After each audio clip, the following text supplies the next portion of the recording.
hello there and welcome to yet another On the Pulse with Dave and Trev. That's Dave Waterman. And Trevor Scott. And Trevor the Loudmouth Scott. Yeah. Mate, how you been? Fairly good, actually, Trev. Fairly good? Yeah. Yeah? Yeah. Tell me, I is saw you this- yesterday and I could see you doing was eating soup. Well, it was a bit chilly down there. Gee whiz. Tell you what. But anything, It was as I've chilly. said before, anything that comes from Pat's Thai food van is always good. It doesn't matter what it is. And Yep. she just says, would you like some soup? I'll have anything, Pat, that you're cooking. There you go. Just say that and you always end up with something nice. Well, she's been eating a lot of that, as she calls it, soup. And it's the full a bit meal. like a laksa Yeah, to me. It is. Absolutely. And it's really nice, but it does burn on the way in. I didn't. Oh, you didn't get the spicy one? Yeah, I got the spicy one, but you know me with chili. Yeah, you love a it. bucket of chilies. You in love there. every second of it. Yeah, absolutely. yeah, that's true. Yeah. It's not such a bad thing. No, a bit of chili. absolutely not. Now, if I had binoculars, I could see the oval from here. Well, I can just see it. Yeah. There's somebody's parked their car with a back on it a little bit too far down. Yeah, I can see the oval. I can see the lake. Yes. Yep. And after the lake, it's the end of the world. So we can actually see that from here as well. The world's flat. The world is flat. Yes, exactly Yes. right. Yes. Hey, things coming up on the program Beacon. today, folks. And look, Trev's got all his usual sports. Oh, yes. We've got people. netball to start off with Yes. Wendy today. Sorry? With Wendy gambling Oh, today. Wendy, yeah, of course. And coming up on my side of things, which Yes. is community events and what have you, we're going to speak. The Rugrats are out. The Rugrats, the ankle biters, are out. It's school holidays. It is school holidays. So Yes, the shopping it is. centres are going to be lovely for the next couple of weeks. It's going to be, Can't wait. yeah, shopping centres are going to be craziness, aren't they? Hey, let's go straight to Wendy gambling because she's I got was the going call to up. tell you what was coming up, but it doesn't matter. Oh, no, tell me. I thought, Well, I was just Sue Weber's from Barbara Library. of course, yes. She's going to be telling us what's here to entertain the kids for school holidays, because parents like to find things for kids to do. Skids. Skids to do. There's skids We're today. talking about skydiving classes as well. Have you Hey? ever done that? No, that's one thing I haven't done. Why would you jump out of a perfectly good aeroplane? Yeah, I know. That's That is just dumb. anyway, that's happening very soon in Renmark.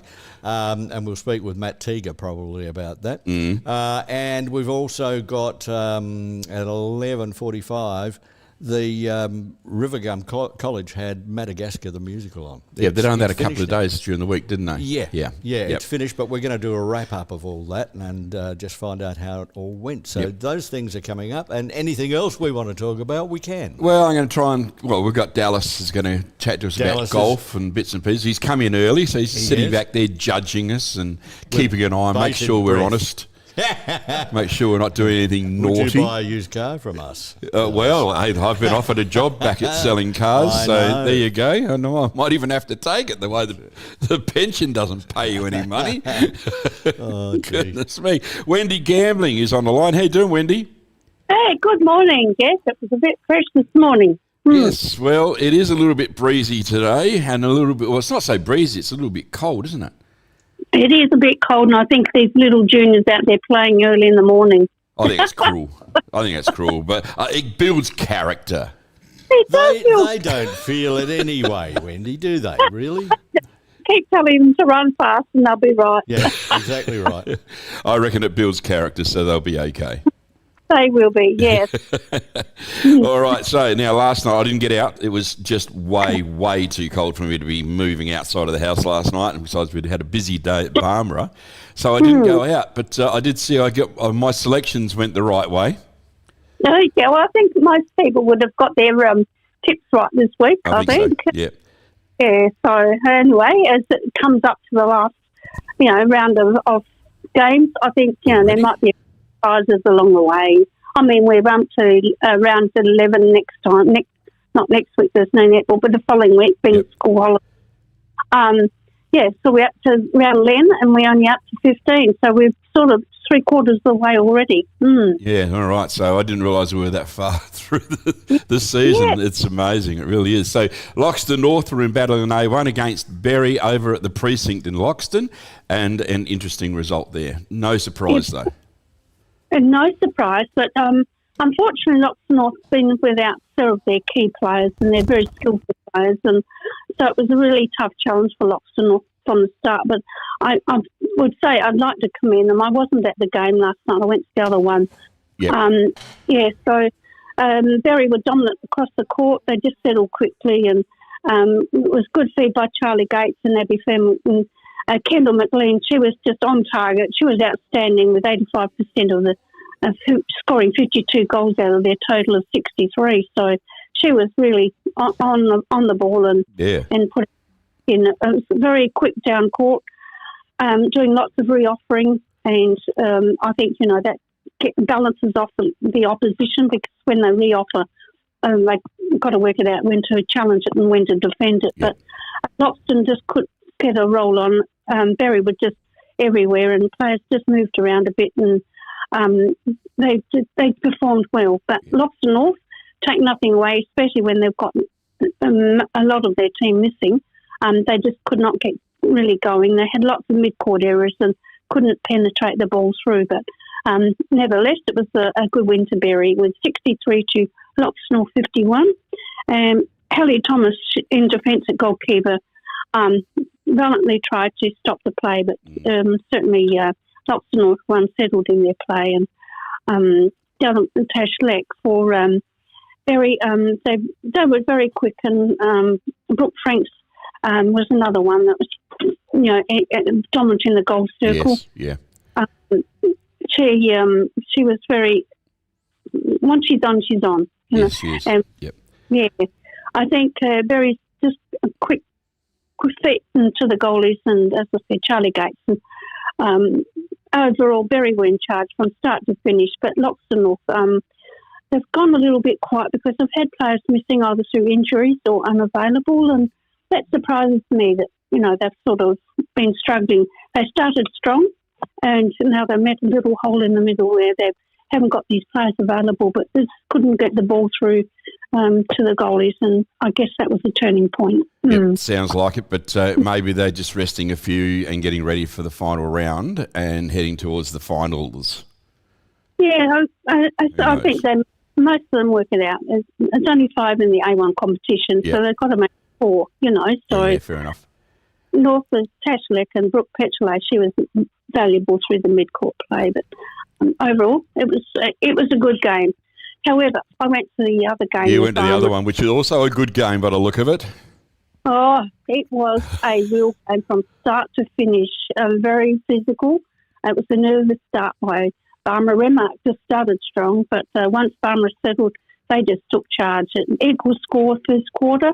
Barmer edged over Remark to lead by 3 at half time and 4 at three-quarter time. So it was a really tough contest and very quick, challenging, especially it was zoned through the mid-court because they worked through options. And the game was extremely fast. As I said, it was close, and it was very close scoring, a one-on-one play and quick passing. But Barmer's zone just through mid-court, they just kept firing, re-offering and small passes, which did not allow Remark to intercept play. And Barmer team, their just work was just outstanding precision-like. Their attack and feed was impressive. The goalies, Hallie Hodgson and Meg Kasolki, they just finished off the hard work with great accuracy. Remark often struggled to advance play to the goal circle. Yep.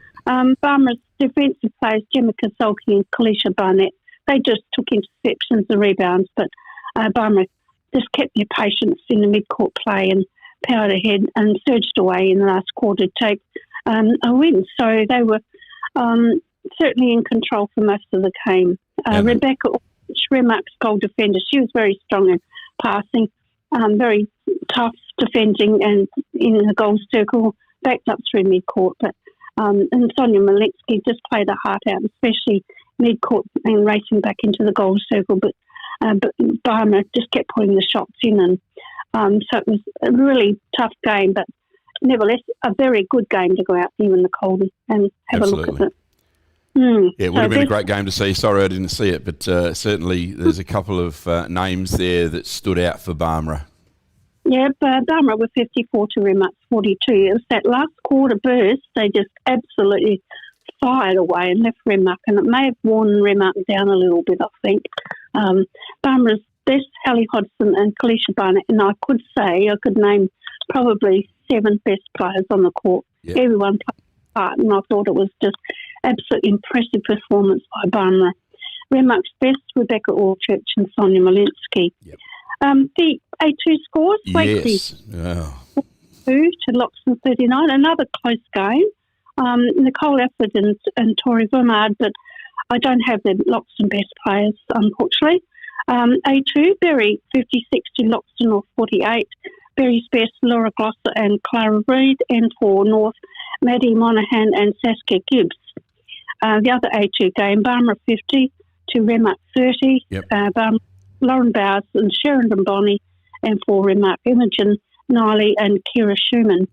And go the Thunderbirds tonight. I was going to say that is the biggest game. That's where Chrissy is, of course, the lucky thing. She's head off over there to Melbourne for the big game tonight. Look, I'm in two minds here, Wendy, whether the girls can do it. They've gone through a pretty tough. They had last week off, I know, but man, oh man, they take on the Vixens. That's going to be tough, isn't it? And it is tough in their own home ground. Yeah, but I think half of South Australia's netball fans have actually travelled over there. Yes, they have. They've got a huge continent. They left Mildura, went to Mildura and flew over to Melbourne today. Yep. And all right.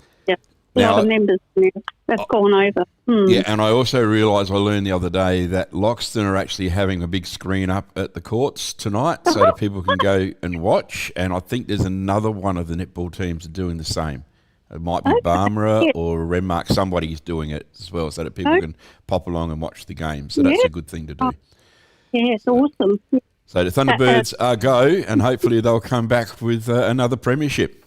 Oh, look, it would be wonderful because, they've worked so hard to be where they are. And I think it was a tough decision. Yep. They didn't get a home grand final, but that was set down some That's been made a long time ago. Mm-hmm. Yeah. Yeah, it's all good. So it's all good. Anyway, nice to talk to you again, Wendy. You take care out there and enjoy a sunny day in the backyard. thank you, Trev. Okay, see you done. Bye. She's just something special, Wendy Gambling, guys and girls. She's been doing this for more years than any of us can remember, David. Absolutely. The name has been in the Riverland for a long time. Oh, yes, and loves her netball and does everything that she needs to do. Isn't it amazing how Gemma Kasolki name comes up every week? Gemma and Meg. And Meg, both doing very, very well indeed. Pretty impressive young ladies, actually. They are. To be honest. So, yeah. So, now you've had some people come in. No, I just had some books delivered. Oh, did you? Kitty's books. I'll give you one later. Kitty's books? Yeah, I know you'd enjoy reading it. Oh, are they picture books? Yes. Oh, that's all right. Yeah, I don't like words. I think there's a colouring in competition in the back. Have a go at Trev. A colouring in competition. Oh, my goodness me. I don't know. Oh, dear. It's just getting harder and harder to deal with you, David Waterman. Well, I remember years ago at 5MU, there's a blast from the past. 5MU. About 50-odd years ago. Yes. In Murray Bridge, and we had Keith Lyons was Oh, on my air God. with me. Yes. In the afternoon. Yep. And we had a colouring competition, but we were called Fat Man and Ribbon. You were called what? Fat Man and Ribbon, because he was big and I was like And a you were stick nothing. in those days. Yeah. So we had, I tell you, the entries we had were just mind-blowing. Were And I they? thought, maybe we should have one with you and me. Well, we'd have to have a really big piece of paper for me. I don't know if there's enough paper in the Riverland Oh dear. to put my body on. Might be able to just do my face. Yeah, okay. But that's scary to look at. They were. The 5MU ones were. I mean, I was dressed on the paper like with a cape and the whole box and dice. Yeah. Yeah. I found one the other day. It was sent to me by one of the girls in the office who I've known for 400 years. Yes, of course. And she lives in Queensland now, but she was cleaning something out in a wardrobe in Queensland and came across it, so she sent a photo of it down. There you go. So it's been an interesting time. I think we better, shall we take a little, I'll just do this and then I'll put the call into Carrie, I reckon. Just do that little sweeper. Carrie Skelton here because she's down at the footy. What are you doing down at the footy, Carrie? Goal umpiring. You're umpiring? Yeah, goal umpiring. I've got someone stand in for me for a second. Okay, no worries. Well, don't you muck it up because you've got no camera down there to get it right. And if that ball... Yeah, I know, right? Yeah, I know. But don't be doing a showdown on us, all right? Oh, well, controversies, but yeah, we'll get there. We need some controversy here in the Riverland, in the footy. All right, soccer, last weekend, what happened? I can't really remember, actually. I was that bloody flat out. Oh, the women's played. Yes. The women's played. That was a good game. Sorry, we just got a goal. Oh, did we? No, in Barmera. In Barmera, yeah, that's what I mean. Yeah. So the women's played. That was a good match. I played that. That was good fun. Yep. And sorry, bud. What about the blokes? The blokes. That was good fun, actually, watching that. I was running the lines for one of the games. It was quite tough, actually. Tough game? Yeah, a couple of tough games. So Renmark played Renmark, then we had Loxton against Barmera. So I think Barmera took that win out, and then it was Loxton against Berry. So Loxton took that game out because they're a pretty strong Loxton team. Yeah, righto. So, so it was good fun, though, and all the juniors played. That was good fun. I like doing the centre ref for the juniors. That's good fun. Fair enough. Lots of fun. So where are we up to now? Round 8, aren't we? I think maybe round 9. Round 9. Okay, so we're up to round 9. Yeah, we've got 2 weeks. Yeah, we've got 2 weeks off. Oh, so they play tomorrow? No. No, day off tomorrow. For the school we come holidays. back for the last week of holidays, yeah. Okay, no worries. All right, well, so we won't really need to worry too much about going out there? Not tomorrow. Have a nice relaxing day. Don't worry about it. Just, put your slippers on and grab a nice hot coffee and put your feet up knowing that you don't have to be there at 8:30. Good on you, Karen. Enjoy. Sleep in with the kids. Let them relax. All right, you get back to your goal umpiring, all right? All righty, have a good one. All right, see you later, kiddo. She's a nutter, she really is. I thought she would have known a little bit more about the soccer, though, David. Oh, really? Well, she was there. Well, she's yeah, always but she's there. trying to. I thought women could multitask. She should have been umpiring as well as talking to you. Well, wouldn't that have been? She often coaches while she's talking to us. So So sometime after 11, I'm going to talk to Shane Phillips today as well. Okay. All right, because... we're talking to Swatty today? Yeah, we've got Swatty on the list. Where we'll is be he? talking to Les Lange shortly about the Riverland Football League. Well, Swatty, I reckon, will be all over the place. Now, he did say he was going to try and come in here at some stage. So there's a good chance that he'll pop in here and point his lens where it shouldn't be pointed. I'm not going there. But I tell you what, we need a map of the Riverland up here and a dartboard. We could just throw a dart and he's probably there. That's probably where he'll be. Yeah. You just never know with him, do you? He's so good. He just gets out. Up and down like a dunny seat. Yeah, he just goes everywhere. Yeah. I just saw a white car coming past with a thing on it. It's not here. He's always there. Always. Always there. And he's there twice. He comes there early. Yep. And then he goes away. And he goes as far as Loxton and bloody Barmera and Wakery and all the rest. He does. And then he'll come back again. Yep. Yeah, he's all over the place because he likes to get the early games for the kids. Yeah. And then he likes to go off and get some of the senior games. And does the odd plus wedding. He goes to the hockey. Yep. And he just goes everywhere. He's a great bloke. The odd wedding. One. Well, that's the odd one then. That's the odd one. Yeah, true. All right, we might try and get Les Lange because I think we've got a fairly good round of footy coming up today. So, Dave, who's going to win the footy? I have no idea. Why not? You're supposed to have your finger on the pulse. Yeah, no, not me. That's you, Trev. You're getting me mixed up with you. It's all right. I got Les Lange on the line. How you going, Les? Good morning, Trev and listeners, and how is everyone? We're all fine. We're all booming along quite nicely, mate. Beautiful, beautiful. I'm down here at Wakery. The fog's lifted at the start. We could not see on this first wing in front of us from there over. It is the most beautiful day. The sun's out shining now, and it's a magnificent down here at Wakery, mate. Yeah, it's glorious here too at Barmera in the centre of the Riverland. The sun always is gotta have that shining. dig. Always like to get that in. The sun is shining. It's quite warm sitting behind the glass, but that's probably because Dave Waterman was very nice this morning and turned the air conditioner on to about 410 degrees. Well, Dave's always looked after you, so why should things change? Nothing's changed. He's Hey, been you looking know after me what? for 20 years. Tell him what you had for breakfast. Go on. Chocky cake. Yeah, with lots of cream in it and everything With a else. bit of cream in Very healthy breakfast he had this I morning. did. And I'm still going through my coffee. Yeah, good. Les? Well, Dave, 28 minutes. Only takes 28 minutes to get from Barmera to Wakery with my chocolate cake, Dave. You might have to 28 come minutes. up here. You might have to pop in here and have one day. Yeah, absolutely. All right, let's talk about last week's round of footy because I don't think there are any real surprises amongst it all. But there was for me because I went completely wrong. But anyway, your game, Loxton and Barmera and Monash. Nice tight game over there at Loxton for you. Very tight game, and look, the whole round, I mean, a 2-point game to Barmera, which put them up to top spot. Yep. Loxton dropping that game gives Berry a sniff, doesn't it? Like, Yes. Like now they're only half a game in front of Berry. Loxton are in the 4, so pretty exciting. But look, Barmera it was a good hard game the whole day, boys. Like there wasn't only got, I think 3 goals was the highest margin at any given time. Yeah, right. So, and then Barmera just sort of, Loxton was very bit inaccurate.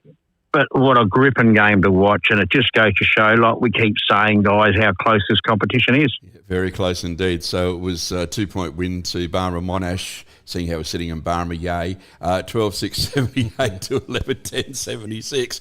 Renmark and Loxton North. Gee, Renmark came good. Didn't think that was going to happen.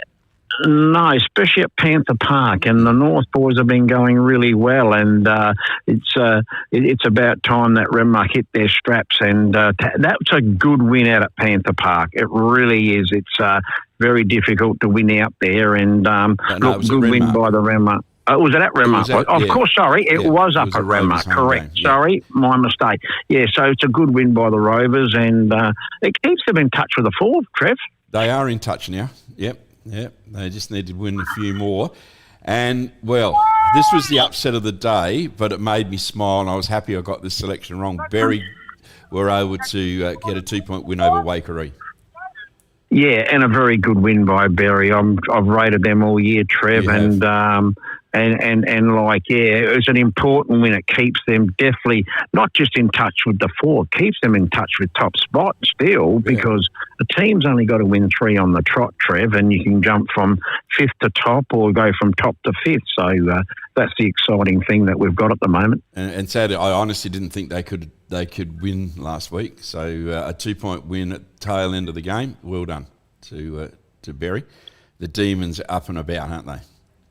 They really are, mate. And look, I do rate them. We'll just see what happens today now, Trev. Yeah, that's for sure. Let's go to this. Let's go to today. Round 10, Barmera Monash and Renmark. Barmera Monash at home at the Lakeside.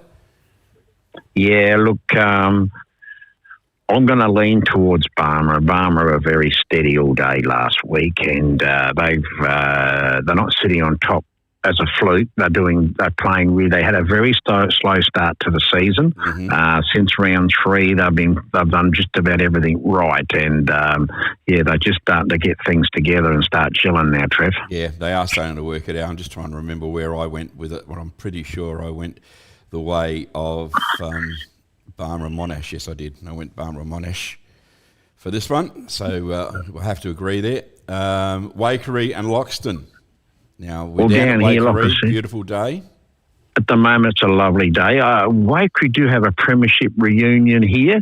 I'm not sure what, don't ask me what year because I get them wrong every time. Look, Loxton's got a couple ins and a couple of outs, and I'm not sure what Wakery are doing. I see Timmy Bevan playing on the bench, so he's going to be very important to them. We know what sort of footballer Timmy Bevan is over the years. He's a great midfielder, so how they managed him. He played in the Bees last week, so he's going to add a little bit to them in the mid. Yep. And Spenceley being back.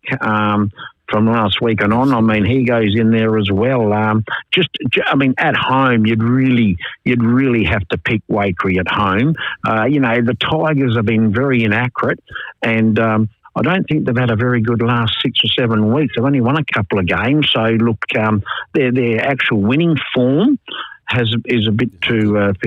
no, it's not good, Trev. So I'd lean towards Wakery today down here at Magpie Land. Yep, I did the same when I sent it off to Austin, so that was good. Loxton North and Berry. Now, this is where I reckon I might have gone wrong. I've actually selected Loxton North here, but with the way Berry are looking, they could do this. Now, quote me if I'm wrong, no, but I've got a little bit of a feeling that Taylor could be out with a hamstring. Okay. So North losing Taylor, who's a very quick midfielder, runs everywhere. Big Masood's been back to give him a bit of strength in the midfield, but Taylor's going to be a big loss if he isn't playing. Yeah. I'll be leaning towards Berry myself. I believe they're doing well, but so are North though. But look, on today, I reckon I'm going to lean towards Berry, Trev. Yeah, I would have normally, but I did go towards Loxton North this time. I think Peter Saf's playing his 300th game as well. Yeah, and congratulations to Saf too. What a great footballer, but not just a great footballer. He does a lot. He does a lot for Sapsaza football, for Sapsaza sport. I know that's his role, but even in junior teams and all that. So congratulations to Saf. 300 games is a phenomenal effort, Trev. I said to someone yesterday, crazy bugger, fancied wanting to get belted for 300 games. But anyway, so I think he's only the second Berry guy to do that too, Trev, so to achieve that milestone. So well done to Peter Saf. Yeah, and he's no youngster, but he keeps shaping up each season, so good on him indeed. So, yeah, I should have picked Berry, but I went Loxton North early in the week. So, anyway, that's how it is. Mate, how's it looking down there now for your team? Bees are going to go okay today? Hopefully, because Wakery haven't been travelling well. We've got a fairly good side in. We've got Mark Tilley playing today. Oh. We have a fair few out within the club, but we've got a few good ins as well, and haven't had a call on the under-18s yet today, so we'll wait and see. I've got a pretty handy side in today, so let's hope the B grade can get over the line. Well, good luck with it, mate, and we'll catch up with you next week for an update. Thanks, Trev, and thanks a lot, Dave. All the best. Thanks, mate. Well done indeed. He does good work, that's certainly, and he's always ready to take a phone call from us to have a bit of a chin wag. The ladder for the RFL at the moment is Barnwell Mono sitting up on top with 6 wins and 2 losses. You got Wakery sitting in second, then it's Loxton North, Loxton, Berry, and interestingly, Renmark sitting at the bottom. I don't think I've seen that for a long, long time. I've got Dallas shaking his head. He would know. Last time, possibly, they sat at the bottom. Barmera East. Eh? Barmera East. Barmera East. I don't know if they sit at the bottom. Do you want to claim them? Well, they're on the eastern side, so, that doesn't matter. I get myself in trouble every time. We might play a little tune. Why don't we play a tune, Trev? Yeah, we'll play a tune, and then we will come back with a little bit more sport and events throughout the Riverland and throughout the Mallee as well. Yeah, it's time to come on back and get it done again, because it's time to head on out to the Mallee and talk River Murray Football League with Linton Barrett. How you doing, Linton? Yeah, good, Trev, yourself? Mate, very well indeed. Enjoying a glorious day here in Barmera, actually. This is the week you should be here. Yeah. No, we're still a few weeks away, but the sun, for the first time in over a week, I reckon, has finally come out here in the Mallee. We've got a pretty good day for footy. Yeah, much the same here. We haven't seen too much sun lately, so it's pretty nice. So let's have a look at last week's round of River Murray Football League, because there was, I think, some interesting results and a close game for Mannum and Tailem Bend. Yeah, wet and cold at Mannum, windy. By all accounts, wasn't much of a game. But that was Talem's opportunity to just snag one back. With Mannum, 3 or 4 of their better players not available through injury and other reasons. Unfortunately, Talem just couldn't quite get it done. Mannum, it's just a win. You don't take too much out of it. A bit like the Crows last night. A win's a win. Don't try and find out or work out why they nearly lost to West Coast and why they nearly lost to Taylor Bend. You just take the win and head on home. Yeah, no, that's fair enough too. A 2-point win to Mannum, so nice and tight. Yep. The Cats and the Storm, my goodness me, it's 106 points. We didn't expect it to be a close game, but that's a bit more than we would have liked.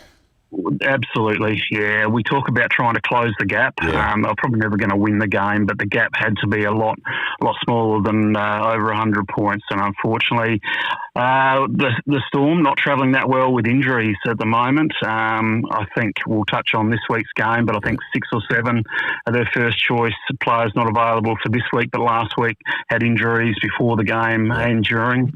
So they're just going through a rough patch, whereas the Cats, they did drop one to Imps, but they're still travelling beautifully. And, the old bloke, Daniel Menzel, he can't train much because of his Norwood commitments. He kicked 13, averaging 7 a game over the 8 or 9 games that he's played. So that's an extreme effort. Just getting good results from a real even spread. They're defending better now. I think that was a little bit of an issue early in the season. Weren't quite defending as well, but defending and kicking a score. So they're travelling well for the Storm. Max Disbury come in as a key defender. He's having to ruck and he's had a few good games, but not a lot of positives to come out of this one. They just got to regroup. They're coming up to a double bye with a zone game and a bye, so they'd be very much looking forward to that. They'll need a rest after today's game out there. I think it's at Peak today, isn't it? Karoonda, okay. Mm-hmm. Maipo and Ramblers, no surprises here? No. All you could say was that this was Maipo's chance just to get one on the board, and at 3/4 time, only 9 points down out there at Maipo. They would have been right in the loop and up and about, but unfortunately, you can only hang in there so long. And not being disrespectful, but the skill level probably is not quite there. And when it really mattered, as you get tired, fatigued, you turn the ball over a little bit more. And Ramblers just too good in the end. Running out. Pretty convincing winners, but for Maipo, see young lads, Ben Stewart, best players again. They just got to stick at it. I say that every week, but there's not much more we can say. Yeah. For the Ramblers, just a few new names in their best players, Jordan Powell and Angus McPhee. I'm not sure where they've turned up from. Malachi Katineri's had a really consistent year, so they get the win. Maipo still haven't hit the scoreboard yet as far as wins go. No, and I don't think they will this year, sadly. I don't think so. No, not this year. And the Suns down to Imperials. Wow. And 22-point win to the Imps, 8-13, 61 to 5-9, 39 to the Southern Mallee. Yeah. You could say the scoreboard flattered the Suns a little bit. I just saw Imperials 7-11 at 3/4 time. Could have been another 2 or 3 up and sort of put the game to rest. But the Suns kicked the first goal in the 3rd quarter and then missed an easy one from the goal square. If they got that one, I think they would have got it within 9 points. And it was a bit of deja vu from the first round when the Suns got over the line by a point after the siren against the Imps. But Imps, I say this every week too, they're a good side. They're very well structured. They're back 6. They work so well, and they've got defence and offence worked out absolutely spot on. They know when to attack, but they know when to go one-on-one. And Campbell, he leads that. Obviously a lot of experience in Norwood.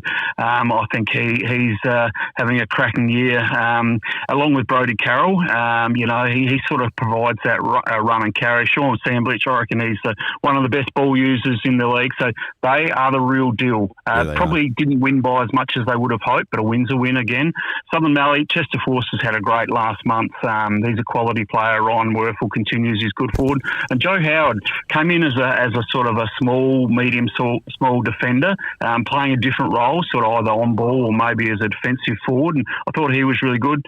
I thought Taylor Angel, the veteran, had a great game. But, there's a bit of a gap between these sides. And it's sort of, I think it showed out. But the Suns, didn't get the win, but they were competitive. But Imps, travelling nicely. Yeah, well, they are travelling nicely, sitting second to the Cats.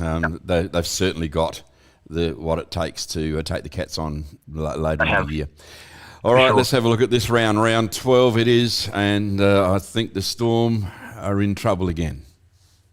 All I can say is this could get ugly. The only thing, Jervois, out at Karoona Big Oval, so the younger players of the Storm might be able to sort of get some run and carry. The oval's big, but they need to make it as big as possible because body strength, they are going to be so far off the pace against Jervois, who are a big, mature side. Just got to do the best they can. Talking to one of their assistant coaches the other day, they just got to get through this game and get to the bye and regroup. And then, as we remember, Trev, they have a easy back half of the draw, starting with the Suns, which is almost a grand final for those two sides as far as playing in the five. The only problem with the Storm is that they're, I think, about 13 or 14% behind the Suns, so one game plus a lot of percentage. So they've still got to stick with Jervois and get as close as they can. But yeah, this will be 10 goals plus. Yeah, it's not going to be a good one for the Suns, and as you say, they'll just regroup over the couple of weeks off, so we should be right. Yep. All right, the Suns and the Cats. Yeah. You've got to select the Cats here, surely, but can the Suns stay close? Yeah. I think they can. Dan Menzel won't play this week with his Nord commitments. Nord are playing this afternoon. So there's 7 goals that the Cats have got to find. And they won't find 7, but they're going to find 3 or 4 from other players like Angus Weir and Charlie Fisher. And they're still a very good forward combination without Daniel playing. So for the Suns, unfortunately, Josh Tote won't play, one of their better running defenders. And that's what they needed, I think, was everyone up and about and really turn defence into attack. With the back six of the Cats, they just love to attack and sometimes not overly accountable, and that might have been the Suns' chance to sort of get them going the other way. But, I just think the Cats deserve to start favourites. They've just got so much depth in their club at the moment. So, yeah, they'll win and win reasonably well, I think, in the end against the Suns. Yeah, I think it'll be a big game out there at Lameroo today. Taylor Bend and Maipo, this is going to be a telling. The two teams that we've really been watching for to improve. Who's going to be the best here? We have, and Taylor, just a couple of interesting ins if they end up playing. Westhoff, who did a knee early in the year, and I thought he'd retired, but I see Nick's been picked this week. I don't think he'll ruck straight from the start, but he covers the ground really well. I'd play him on a wing and just let him sort of get out in the spaces and work his way into it. So I just think Taylor at home, just be too good for a young Maipo side. So, Taylor, they should get a win on the board today. Yeah, you got to go Taylor at home in that one. That's basically how I would class it. Yep. And another big game for the Ramblers and the Imperials at Le Mesure Oval in Murray Bridge.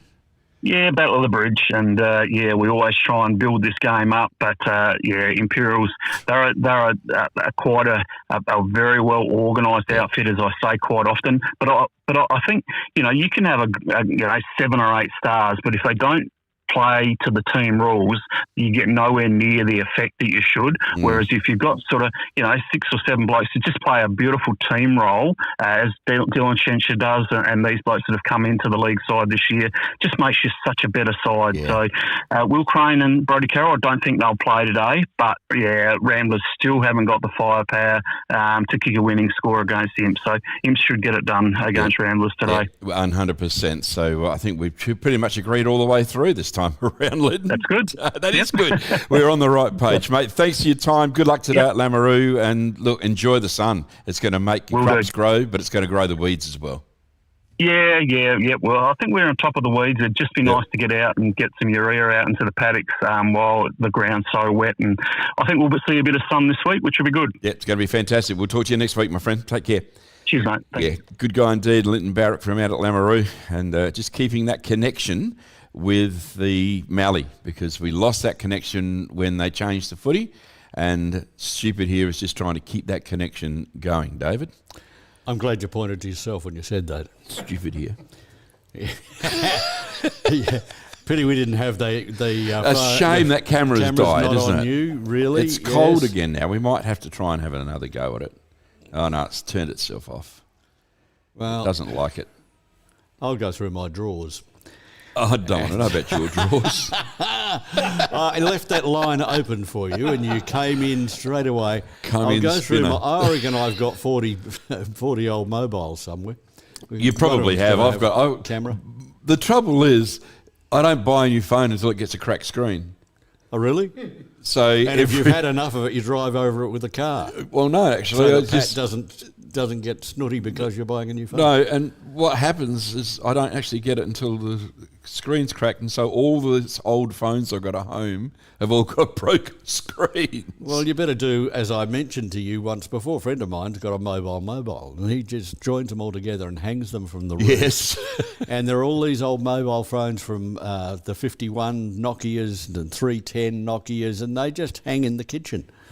Perfect. And I said to him, what on earth is that? He said, that's my mobile. The mobile. Yeah, okay.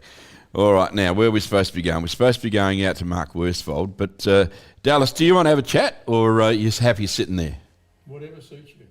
Mate, it's got to suit you as well, because you're going to get, we'll have a little chat about what's been going on with golf. Yeah. You'll have to get in nice and close to the road. No sweat. And we'll go straight He's to Dallas. got You're a sitting here strong voice. patiently listening to everything that's going on, taking notes so that, you can critique us later. No, I'm only joking.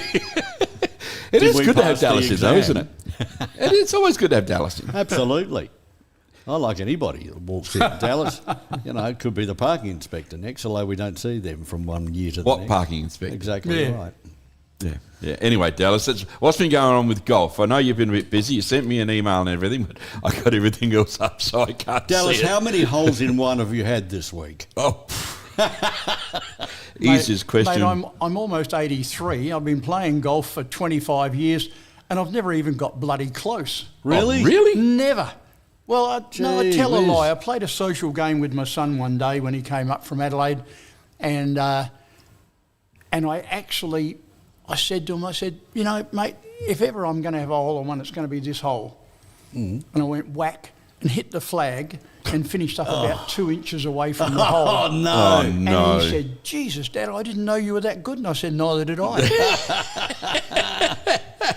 That's a bit of gold, though, isn't it? And, of course, that was back in the days when you didn't have a camera to take a photo of it as well. Exactly. Yeah, not good. It's almost like fishing, isn't it? The fish was this big. Absolutely, yes. And there's a few fish being caught at the moment as well, to be honest. Plenty of carp. What about they're talent or fish. anything like that? Or No, I haven't heard about any of those, just lots of carp. How would you bloody know, though? The water's that dirty. It is at the moment, isn't it? All that water coming down the channel. So, yeah.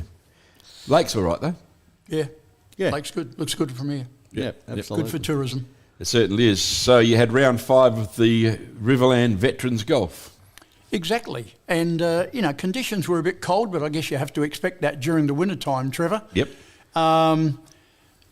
But interestingly enough, in the A grade down there at Barmera, Tim Wood, who's a Barmera member, actually on the first 9 holes he played to the course. Yep. Now, he's a 9 handicapper, and yet he played the 9 holes in 36, which is just absolutely sensational. Amazing, yeah. And he finished up with 38 points, played better than his handicap.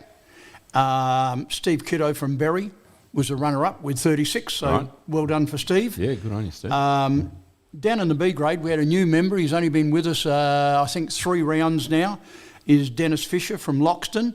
He won on a count back, and he beat my old mate Mahinda Ube. Mahindu. Mahinda Ube. You and Mahindu have been Sounds like mates a for a Korean long time. car. You asked Mahinda where It's he... almost a Korean car, Isn't isn't it? it? Yeah. He got asked once where he came from, and he said, I come from Loveday.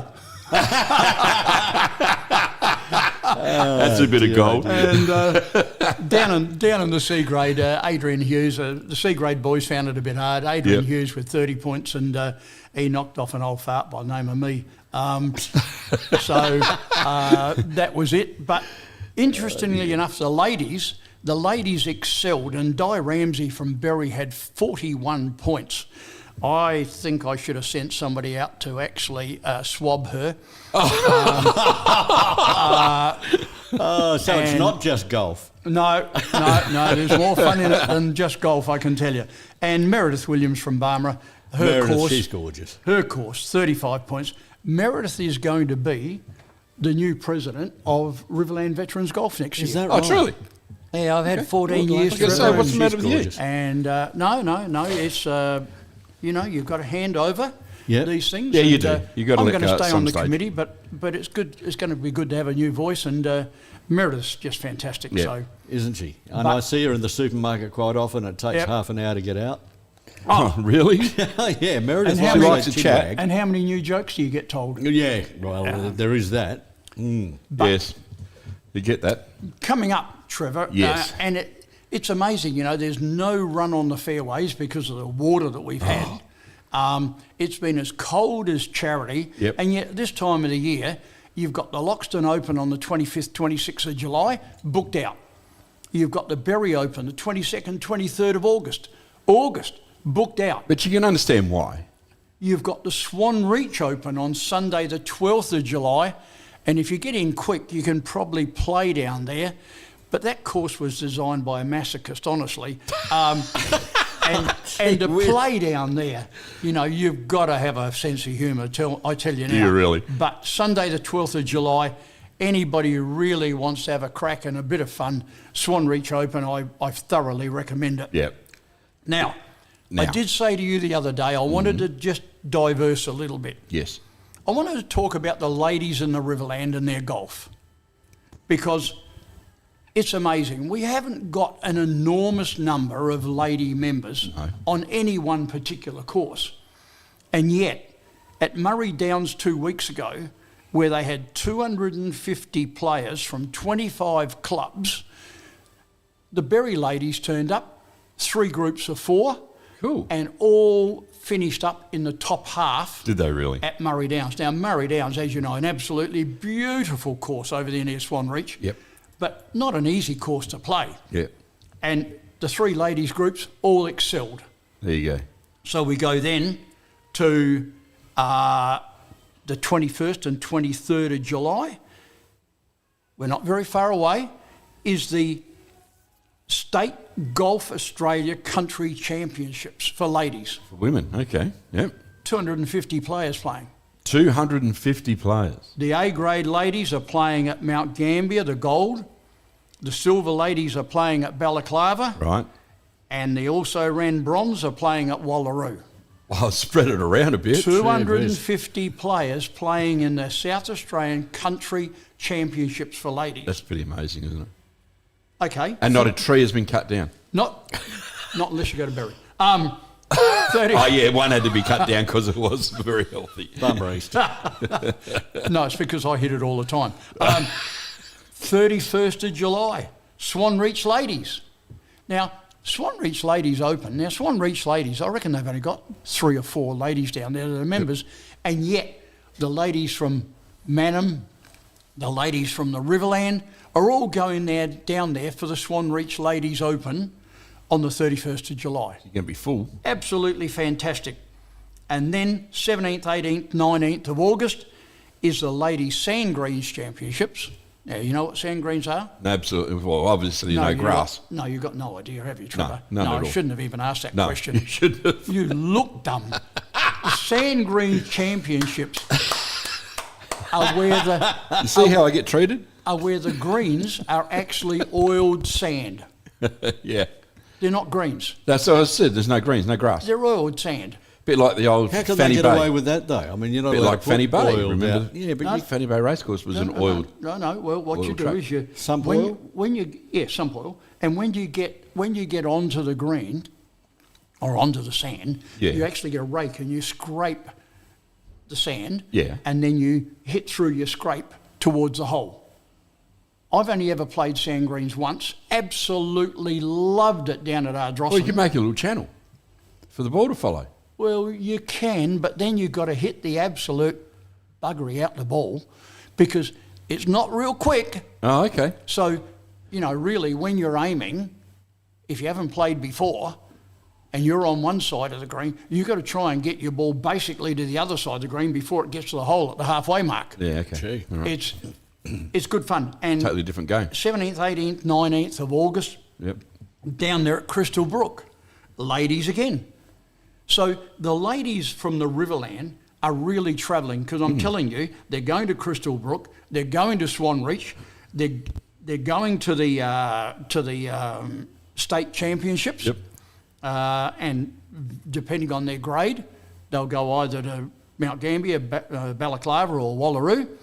And then, of course, they've just come back. They've just come back from the gold and silver putter event at Murray Downs. Good on the ladies in the Riverland. Yeah, well done. That's why Meredith's taking over, because the women are taking over the world. Well, don't even suggest that, but it's probably quite true. Probably quite true. Yeah. Look, I mean, I'm letting the cat out the bag saying that Meredith's doing it, but she's put her hand up. No one else has. We've got I said at the end of 2023 or something, I said, look, we really need that move on situation where you've got somebody stepping in maybe as vice president and then going up to president after that. Yeah, exactly. And that didn't happen.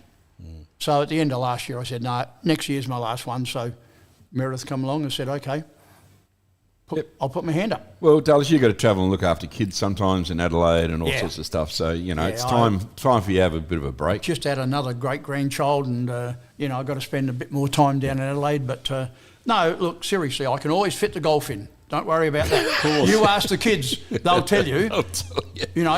Dad, we want to have a look at your golf program because we need to know when we can have a birthday party for one of the kids. Gee, with all these grandkids, I mean, they do they got TV? Do they understand what's happening? No, why it's happening? Have a listen to him. This is a bloke who's got no kids, you see. Yeah, I know. Yeah, I gathered that. They've got TV. He's got TV. So that's the golf. It's looking good. Women are going well. Alive and well. The only final note I wanted to mention was my other love, of course, as you know, is Make-A-Wish. Yeah, I was going to ask about that. The 18th and 19th of July is it the state or the Australian Motocross Championships at Australian, I think. Australian Motocross Championships at Renmark at the motocross track there. Yep. And for 13 or 14 years now, Make-A-Wish has been supplying all the flag marshals. Yes. We do labour hire. We supply 13 flag marshals on Saturday morning and 13 Saturday afternoon and 13 Sunday morning and 13 Sunday afternoon. It's a nightmare trying to organise everybody. But we probably could do with one or two more. Could you? So if anybody wants to put their hand up, maybe they could come through you, Trev, and let you know or let me know. Yep. Just for 4 hours on a Saturday morning or a Saturday afternoon, Sunday morning or Sunday afternoon, watch these temporary Australians go over the jumps and over the chicanes and round the corners. And Doug Spanos will be happy to hear that. Oh, look. But it is a great event. I've commentated it a couple of years going back a bit, and it is a fantastic event. It really is. So. Sunday afternoon. And you get in there for nothing, you watch some great motorsport. Sunday afternoon is absolute mayhem. Mayhem, yep. It really is. Yeah, it's all the finals, all the seniors, and they really go hard. They really do. That's me. Yep, that's it. You're not doing the burnouts tonight, though. No, I think it. Look, I hate to say this because I could be wrong, but I think it's free entry. I think it might be. I'm not 100% sure. I haven't been able to find anything, and I'm not too sure who to call to find out. So head along anyway. It's this afternoon. It's on now, actually. They'll already be going. Yeah. Yeah, burnouts at the Riverland Speedway. It's just another event in the Riverland, which I think is going to grow. Oh, I just don't get that. Under Jeff Higgs, Jeff's doing a good job. Bigger and bigger and bigger, the Speedway. Yep. And the last event for the previous season was massive. Was the biggest crowd they've had in 30 years, Trevor. Yep. Amazing. It is. It is amazing. I missed it because I was at Gilman. You wouldn't have had that many at Gilman. We did pretty well. Mate, it's always good. Stay with us if you want, because we're having a bit of fun. But Dallas has always got some great information for us. Thank you for it. Yes, what do you want to know? I want to know, what is this burnout business? Is it the amount of smoke you can actually... It's a range of things, Dave. Or is it who wrecks their tyres first? No, well, it's that as well. Both. So it's that, plus it's That's control. Exciting. So the car has to be continually moving around the pad, around the burnout pad. It can't stop, and you've got to go as close to the outside of the pad as you can without crossing the yellow line. And running over everyone. Well, you won't run over anyone because there's no one there to run over. Right. And you've got to keep a constant amount of smoke and wheel spin happening. I want to know how they have different coloured smoke, Trevor. That's in the rubber. Is it? Yeah. Or so is it there's special tyres that are built that are made Right. that's got a dye in the rubber. Okay. And then, of course, when they've gone around and around, you can't see the car anyway, so you just think, well, I don't know what's going on in there, but something is. But then again, that's part of the skill, Dave, because they can't see either. That's And That's so all very safe. they've got to have a bit of an idea where the edge of that pad is, but they're not allowed to stop. They lose points for stopping and just spinning. If they lose the momentum and have to restart, they lose points for that. So there's a fair amount of skill in it as well. But yeah, Have you tried it it? leaves me. No, I've never done a burnout on a road, let alone a burnout. It's about time I you wouldn't got know how. the Colorado At working. 67, I'm not going to start that game either. I did But one there's a by lot of accident. skill. I did one by accident and aged 10 years. Did you Yeah. really? Yeah. Yeah, and the washing machine did But of course, overtime the afterwards. other thing is that talking about the Speedway, Yeah. they've now got 3 bike events coming up, Trevor. Yes. Yeah. Now that is unbelievable because the bike events in years gone by have dragged almost as many people as what the Speedway, Well- the cars have. Yep. Exactly. So they've got 3 coming up. Best sport on the planet. Gee whiz. Speedway bikes. Best sport on the planet. Okay. Absolutely the best. We've got some young people up in Croatia, I think it is, at the moment. We've got 2 young lads from Australia up there, one out of Mildura, in Schlein, and Blake Schlein. He's up there to race. So his brother, not his brother, his uncle, Rory Schlein, came down from Darwin. He became a British champion. Right. He's been several Australian champion as well. So they're over there at the moment doing some junior World Cup. And we've got a couple of ladies there as well in the women's speedway. And they'll be racing. So one South Australian lass and another from Taylor Street, from just out of Melbourne somewhere. Lovely kid. She was at the last bike show.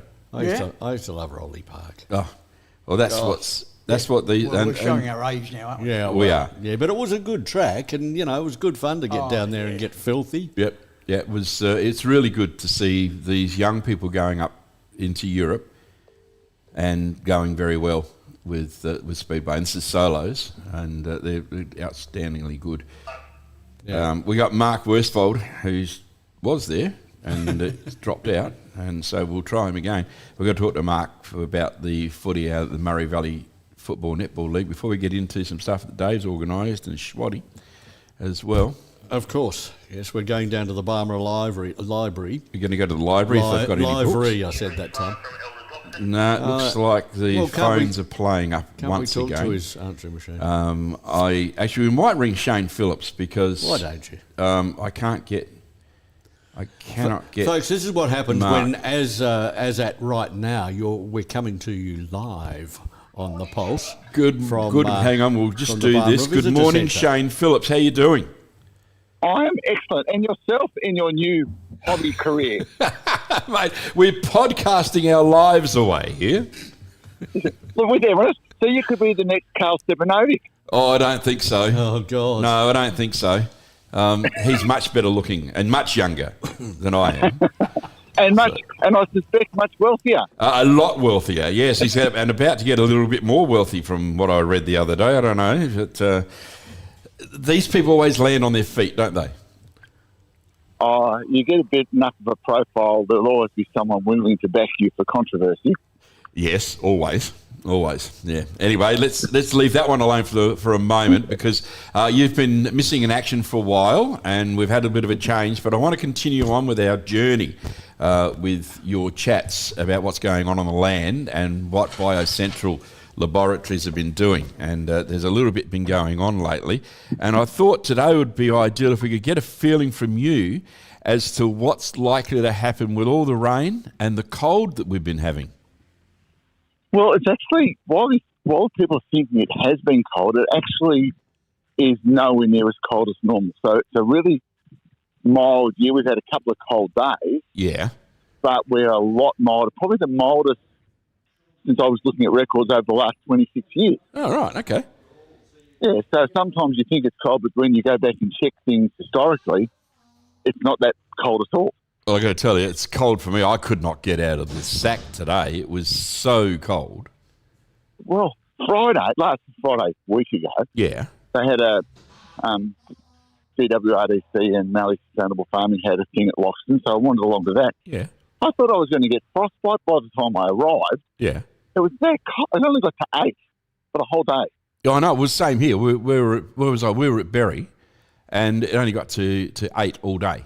So maybe it's just the records, but yeah. So even in the van, it was cold. Yes, absolutely.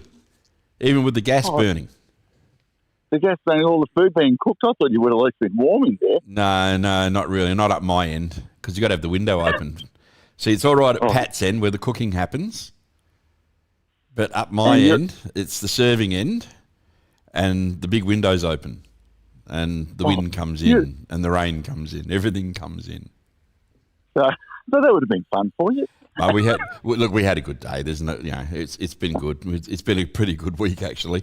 So we went out about. But I thought, I know you keep a bit of a record of the chill for our stone fruit farmers and that sort of thing. So how is it looking out there at the moment? It's really low historically, so we're still a fair way. But again, we've still got time coming into July. But yeah, the critical thing is what happens around about the 18th to 23rd of July if we get a warm spell then. Yep. Because I've been seeing a lot of pink bud, a lot of buds moving early. Right.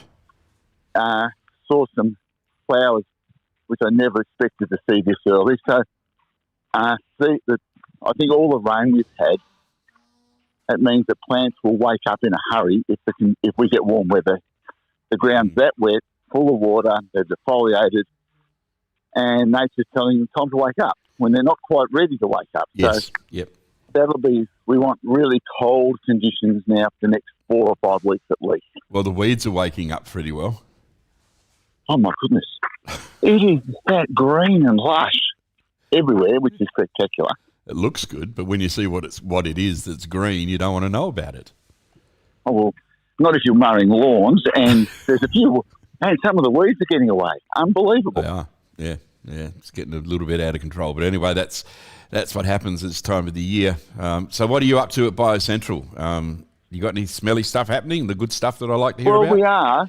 What we're looking at is there's some research going on at Adelaide University in wheat rust and powdery mildew, and they're identifying that there's trigger points within plants that actually plants almost give a signal that they're vulnerable to being attacked, so the spores germinate. Okay, yeah. So what we're looking at is how do we mitigate that, the signalling mechanism of the plant, and by putting on a different coat or some other microbial species, that trigger system, in theory works in the lab, works beautifully, but we're now taking that step out of the lab and doing a whole lot of field experiment work or field evaluation work this season in Mallee. So we've got quite a number of growers who are coming along to the journey, knowing that we've got no idea what we're doing. Well, but that's how you do everything. You start off with no idea what you're doing, and then you just get it done right. Well, the thing is, if we don't have a go, it'll be 15, 20 years before something happens. Or you do something else, yeah. Because it takes that long getting things through the system. So we're sort of getting on the front foot to get university and field uptake applications sorted out together, rather than let's wait for one, take another 5 years to publish, then we trial it out in the paddock. Let's see if we can squeeze everything together so that growers are actually on the journey with the researchers at exactly the same time. And that's how it should be, Shane. The growers should be there all the way along, giving you the feedback almost daily or weekly. Well, I think researchers by nature have to be conservative in methodology. Yes. And so they don't like risk. The risks have to be cut out, the rigours of what they do. Yeah.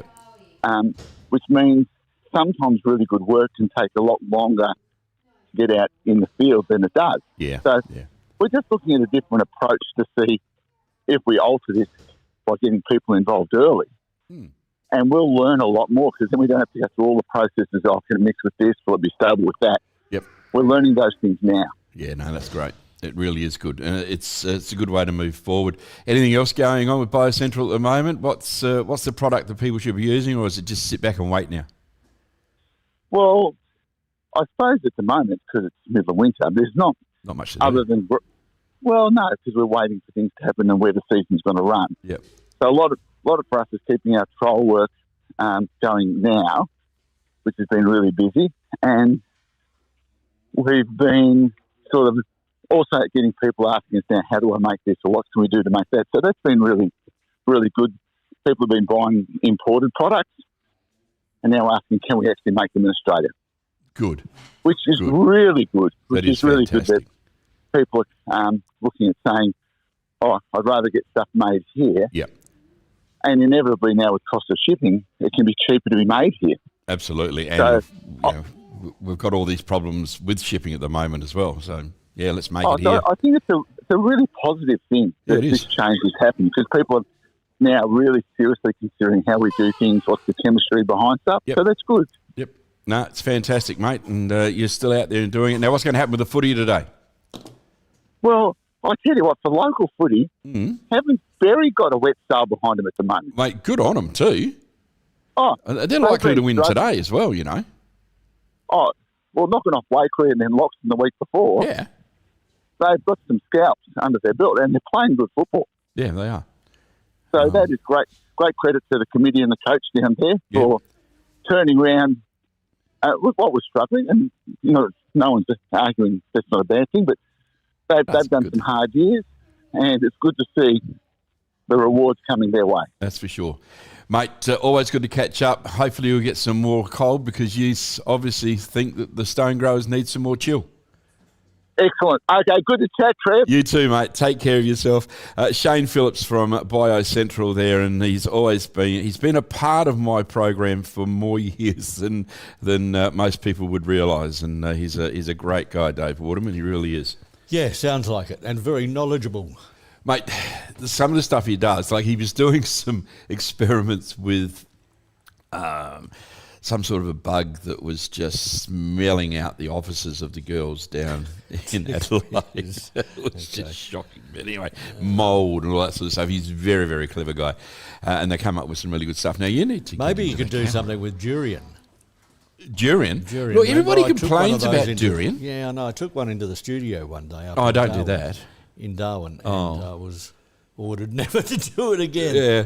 It's funny, you know, when you go around to the hotels in Thailand and there are little signs on the doors. Yeah. No durian Yes, allowed. there are. Yes, exactly right. They sell them from trucks outside. Pat eats it a lot, Yeah. and I don't find it that Exciting. bad to smell. Yeah, well, you're used to it now. You've been married Maybe for I've a gotten long used time. to it. Yeah, But she buys it in from somewhere, all packaged up. And, of course. you know, because I don't think it'll grow here. All right.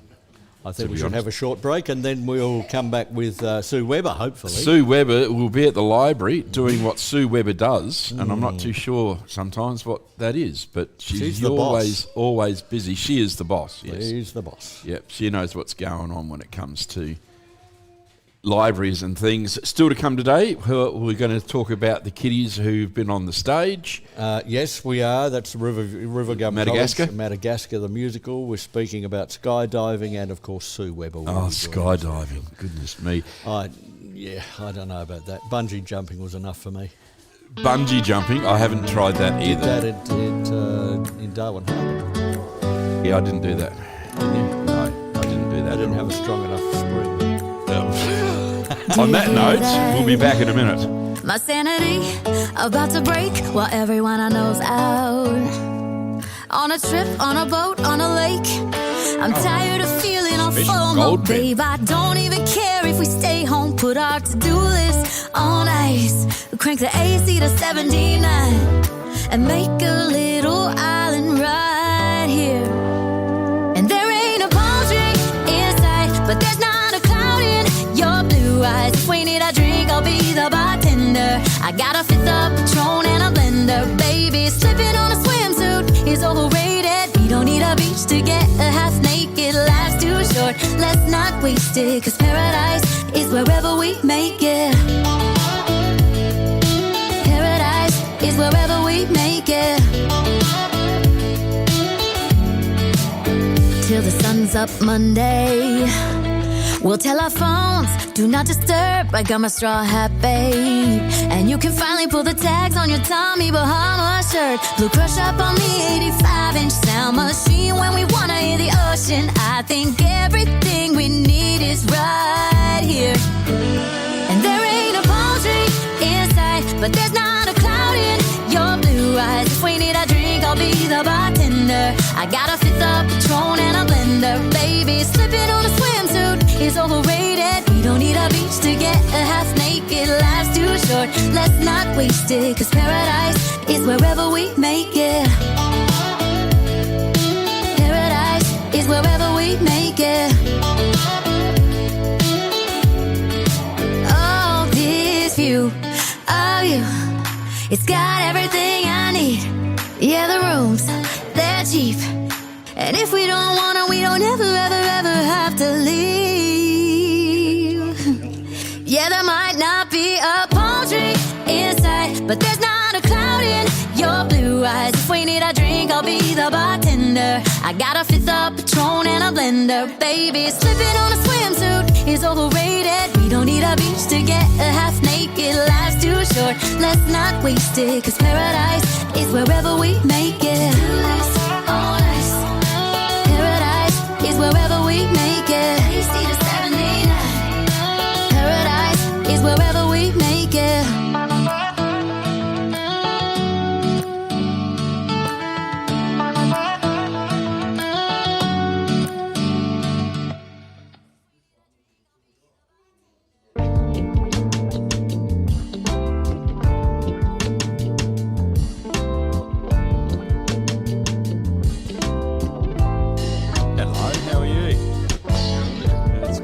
I'll try and put you down to the desk.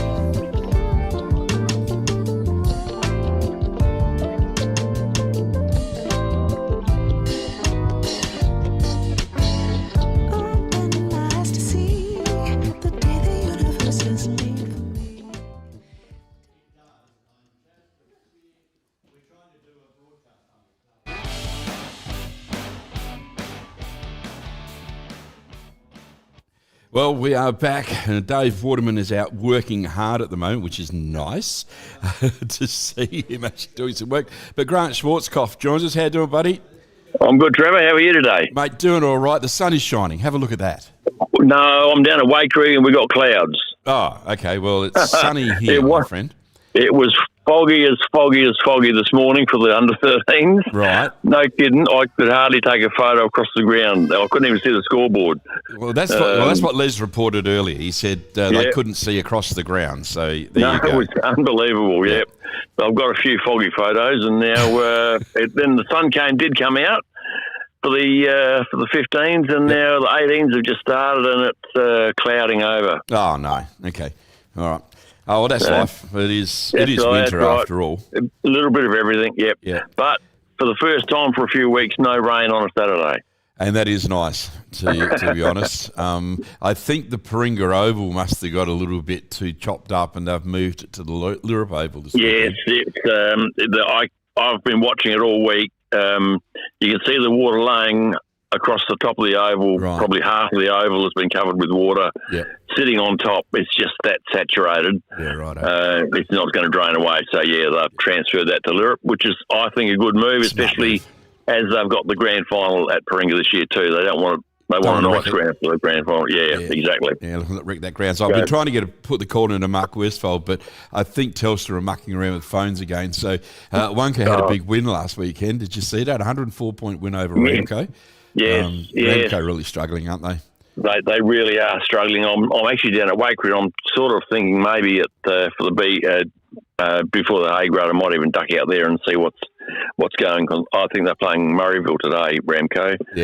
At home. But that might be a disaster too. We'll see. It might be. Let me have a look. They are Ramco versus Murrayville at home, so that'll be a toughie for Ramco. Sedan Canberra play Wonka. That'll be. Is that right? Yeah, and right. the big game will be Paringa Brownswell. At Lirrup, so neutral ground, blah blah blah. You know, anything could happen there. I tipped at the start of the year a Paringa Brownswell grand final. I reckon this might be a preview of the grand final this year. Yeah, I tend to agree. Yep. Yeah, I tend to agree with you. It'll be a great opportunity to get some photos down there at Lirrup if you can get there. Yeah, no, I'm not going to make it. You're not going to make it. By the time I finish here at Waikerie and go back to Barmera, because I wanted to get over to Peter Saft's 300 too as well, but I sent him a message during the week to say, look, I don't know that I'm going to be able to do it. By the time I finish at Waikerie and Barmera, there's just too much travelling time to get over there. So Les was saying he's only the second person at Berry to actually reach that milestone. Okay. It's a big milestone for sure. It is. I mean, you know, not many, as you say, not many get to 300. It's quite an achievement for sure. And an absolute true gentleman of the sport and of the world, to be honest. 20 years of A-grade football, that's a rare feat, isn't it, really? Yeah, it is. And to still be fit enough to play A-grade footy after 20 years and the fact that he's not just done all of that, but his work with Sapsaza and the primary school kids and, you know, and his amazing family, you know, Donna and everybody. Yep. Yeah, and, you know, that's right. It's not only football. You know, I've got photos of him playing A-grade cricket for Berry. Basketball. Div 3 basketball for Berry. Yep.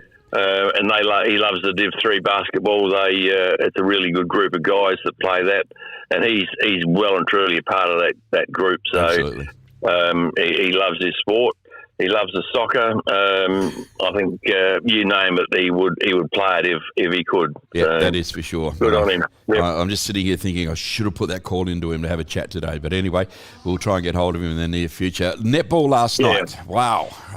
No surprises, but no. You know, some pretty good games by the sound of it. Yeah, the Barmera game against Renmark was an absolute ripper. And I think I was talking to Wendy. She was really impressed too. Yes, Barmera was so quick. That was the quickest I've seen Barmera last night. They threw the ball around so fast, it was mind-boggling. Yeah, It was just a really good game from Barmera. And Renmark kept up with them. You know, it wasn't a walkover, but Barmera that's the best, as I say, that's the best I've seen Barmera for quite a long time. They simply just threw it to everyone and they were solid, you know. It was quite amazing. Yep. Well, I nearly said today when I was talking to Wendy that Barmera have done a Renmark on Renmark because that's what Renmark are usually known for, isn't it? That last couple of quarters, come back, very quick passes, accuracy, blah, blah, blah. And that's exactly what Barmera did. Yeah, and you're right. It was the exact opposite. Renmark were playing the long game. They were throwing long passes, whereas Barmera were just chip as fast as you like. And Renmark just couldn't keep up with it. I don't think. Yeah, it was quite amazing to watch. So there it is. So a big win to Barmera. That's going to put them well and truly in control, I should imagine. Yeah, and I think Berry beat Loxton North, and I think that was understandable. Loxton North are missing a few players for a couple of weeks, so I think Loxton North might struggle for a couple of weeks, and Berry certainly made use of it last night for sure. Yeah, that is for sure. So anyway, Dave's just wandered back in. He's had a shop full of people today. I certainly have. My goodness. See, that's the words getting out, isn't it? Well, Barmera Central. And they just all come here, mate. It's the place to be. Chocolates, rocky roads, books. Is that what you're selling? Chocolates everything. And rocky roads. Yeah, and books and everything else. Yeah. He makes a good coffee too. Whenever you come down, he makes a pretty good. Is that a hint, Trevor Scott? No, not live to air. No. Hey, so tell me, what time do you shut there? 1 o'clock. 1 o'clock. Oh, no, I'm not going to make it today. But I might have to come for a drive during the week if you've got some rocky road there. Yeah, we've got rocky road here. Don't you worry about that. But we're open normally 9 till... Thanks for the lead in the segue to the commercial. 9 till 4, mate. 9 till 4 during the week and 9:30 till 1 on weekends. There you go. Oh, beautiful. Okay, I'll remember that because I didn't know you actually had that. I thought it was more just the tourist shop. But Well, it if you've is. got- But it's locally made. Locally Rocky made Road. stuff. locally made, yep. Yeah. So it's Yeah. local product and Yeah, absolutely. Beautiful. local people doing what they do best and Yep. supplying All right, the well, tourism. Rocky Road can visit me, I think. Yeah. It's nice. So I bet it is. I had bet it chocolate is. cake. I had chocolate cake for breakfast. For breakfast. Yeah, well, I gave him chocolate Yeah. cake, which was absolutely stuffed with cream. Oh, it was lovely. Oh, it was lovely. That's my Well, why that's not? my cream Yeah. fix for the week. Yeah, for the week or Yeah, for the no, it'll day? be for the week. No, it'll be for the week. We're going Okay. away next week, so hope yeah, there that's won't be not- any Right. more. I'll be watched every minute of the day. Fair enough, too. Hey, look, don't forget, as you're driving down past Renmark, or from Renmark today, burnouts. Burnouts are on. I saw all the cars there this Did you? morning. Is it I looking passed good? a few. Yeah, I passed a few coming through. A bright green one, and I think there was a yellow one there as well. So they're all piling in. But yeah, burnouts today for sure. Yep, no, and it's- I've got a funny feeling. I've got to check this, but I've got a funny feeling that the Super Dogs might be playing at Lirrup tomorrow. I'm not 100% right. Not 100% sure on that one, but I'll duck down tomorrow and just check it out anyway, just Yeah, to see. right. I reckon you might be right. Because that's always a good game, the Super Dogs. They, even though they're over 35, well, predominantly over 35s, they still go in pretty hard, I'll tell you. Oh yeah, they play hard. There's no doubt about that. They do, yes. No holds barred there. They're not worried I don't about know how they do it. No. Well, I suppose eventually, when Peter Staff turns 50, he'll be out there playing that too. Don't wish that on him yet.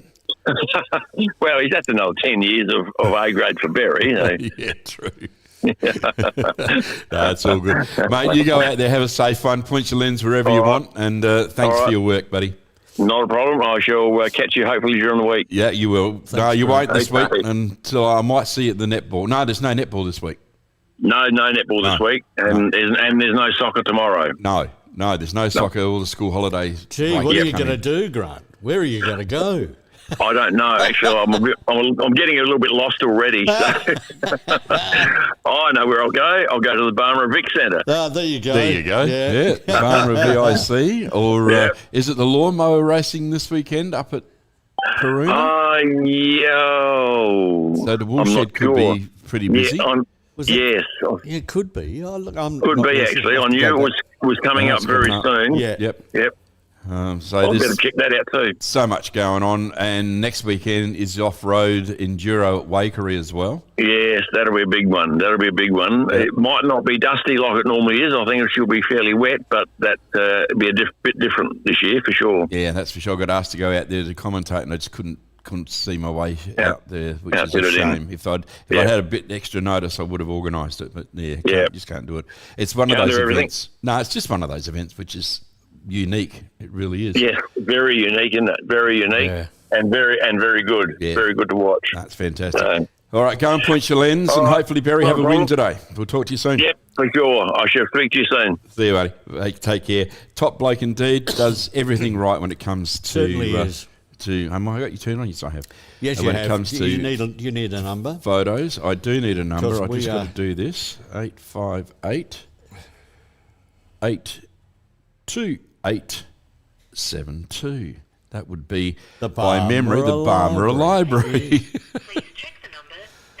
You didn't dial it in properly. I've dialed that completely wrong. You have. I have. 8588 Yes. 2872. 2872. Yeah. Oh, I put too many eights in before. Oh, well. That's what I did. That's Well, the you know, it happens Asian when you're lucky old. number. Your finger shakes. Which is why you couldn't carry your coffee. My the other coffee day. the other day. Hello, I've got Sue Webber on the line, and she joins us right now. How you doing, Sue? Yeah, not too bad, thank you. Good. Hello. Have Hello, you been Sue. busy this morning? Because we've just had a rush here at the information centre, I tell you. Yeah, yes, it has been. Maybe it's because the sun's shining and Well, everyone's out and about. Not quite sure. Could be. Now, I mentioned at the Well, beginning of the footy's here. program this morning, ankle biters, rugrats, whatever you want to call them. It's We don't call them that. We don't call them that. Well, I do, and I can get away with it. Hey, Sue, it's school holidays, of course. And what have you guys done for the school holidays? Because every time there are school holidays, you girls get carried away. We do. We love the school holidays and we love having the children and their families come in. So starting next week on the Tuesday, we're going to be celebrating World Chocolate Day. So that's a very special day on our calendar. Tuesday? We like to celebrate it every day. But it's every year. It's on July the 7th, so World Chocolate Day. We're going to do lots of things with chocolate. What, are you actually making things with chocolates or what? Yeah, we are. We've got to set the microwave up the top in the children's area and we're doing lots of things with chocolatey things. So, so we're going to have 2 sessions, one at 2 o'clock and one at 3 o'clock because we know we're going to be busy. Chocolate in the microwave? Yeah, that's how you melt it. You got to melt it. And we're going to make lollipops out of it. And we've got lots of little activities up there too that involve chocolate. We're actually making armpit chocolate fudge. So you're going to have to stick it under your arm in a plastic bag, of course, and all the ingredients will be in the bag, and you get to make armpit chocolate fudge. It is chocolate fudge. Underarm chocolate fudge. Yeah. So that's on Tuesday. So on Wednesday, we're celebrating NAIDOC Week. So we've got a little activity there if anyone wants to come in. Yep. And that's happening all day on the Wednesday. So you can just pop in any time on the Wednesday and the activity will be happening. Yep. The following Tuesday, so we're up to now July the 14th, we're going to be doing some upcycling with some bugs and making butterflies or dragonflies and little bugs out of recycled objects. So they look really cool. Oh, so cool. come in and join us. That's at 2 o'clock on that Tuesday. Right. Our last activity will be Friday, July the 17th. That's in the second week of the holidays, and that's World Emoji Day. World Emoji Day. What? Yes. Well, those little smiley faces and things that they put up. What do they have to design their own or something, Sue? Is that the Well, yes, and we're doing like pencil toppers and making a little emoji and putting it on top of a pencil. We've got some biscuits that they can decorate with an emoji face on. Yeah. We've got and an emoji quiz. We've got lots of things happening. There's lots of little different activities they can do. That's also at 2 o'clock on that day. Yeah, World Emoji that's the Day. holiday one. But can I also talk about something for the adults? You can. I know you like it when I take over your show. Yeah, absolutely. Oh, no, it's all good. As long as it's not X-rated, you'll be fine. Oh, come on. Okay. So during the month of July, libraries in South Australia, we all celebrate. It's an event called First of All. So it's the first time you've had something in your library or the first time you've actually even been into a library. So we're celebrating it with a crafternoon and a mocktail event. Crafternoon. Crafternoon. So I love it. I reckon it's a good idea. Yeah. We've been doing this a few so years we've got now, lots haven't of we? craft activities happening for adults to come in and do. We're working with Bunnings and they're going to have a terrarium workshop.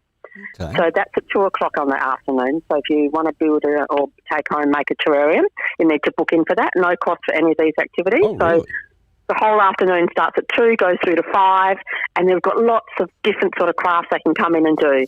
What happens We're doing with a paint by numbers, making a decoupage bird, making a Kawundi purse. So you won't know what these things are, but you'll have to come in and see what they are. No, got no idea.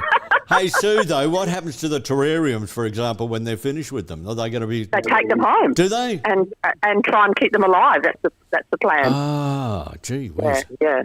It's So And they've we've got also real got a animals in it. demonstration of making homemade moisturiser. Someone's going to demonstrate that on the same day. So there's lots of things happening. So pop in, come and make something, enjoy a mocktail, have something to eat, and come to the library for the first time, or come to an event for the first time, or come if you've already been before. Are all these things on your Facebook site? Yes, they are. Yeah. And it should be on the Berry Barmer Council Facebook page as well, and Berry Barmer Libraries who have our Facebook page, and they'll all be on there. Yep. Yeah. Gee whiz. Yep, plenty of things happening. Talk about action-packed for the school holidays. And Yeah, I suppose, definitely. I suppose you girls are working on Christmas now as well. Should be. I haven't even thought about that. We've still got one more school holiday break in the middle of that. okay. So we're looking at that. Oh, yeah, because remember they went from 3 terms to 4. Yeah, well, you have to, don't you? You have to. Yes, you do. Keeps them all entertained. And how many parents during school holidays are thinking, what can we do with the kids so they don't get bored? Well, Yeah. there it is. And I there's guess all of the actually, libraries do this sort of thing, don't they? The council actually puts out a school holiday guide for the Berry Barmer Council area, and we've also got that. You can look it up online, but we also have printed copies in the library if you want to come and pick one up, and it tells you what that's happening in the Berry Barmer Council area for the school holidays for kids. So come in and get one of those as well. Go in. It's great to go to the library. We've got to keep the libraries busy and keep them active. Absolutely. And the stuff so that we they don't do lose in them. libraries these days is just Well, it's a lot more than books. nothing like it was when I was Certainly a is. kid, but then that was 100 years ago. Did you know on your library card you can actually read the newspapers now? Can you? Is that true? all for free. All for free. Yep. Really? Yep. What, Yep. on the day? On the On the day? day, of it's their- yeah. Really? Yeah. I'll see you soon. Yeah. I'll get a library card. I've got my library card, but I Perfect, can't Dave, work out how to perfect. reactivate it.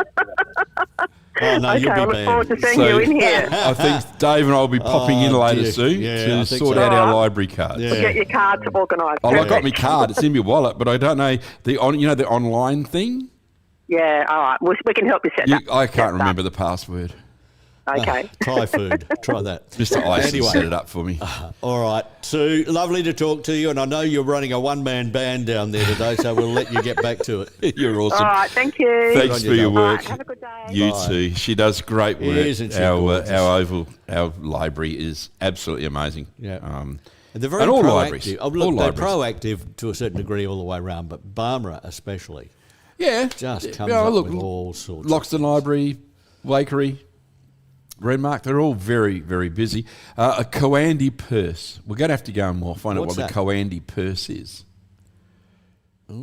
Kawandi. Coandi.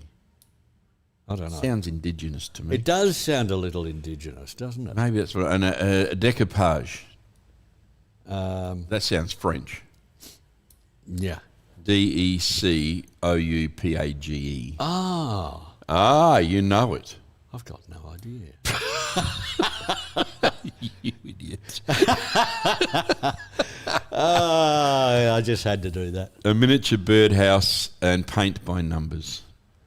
And a Well, that's the greeting only way I card. could possibly paint would be by numbers, because Yeah, I'm no good at painting I either, must speak unless to- it's a wall. I've got to speak to Sue about a colouring in sheet for us.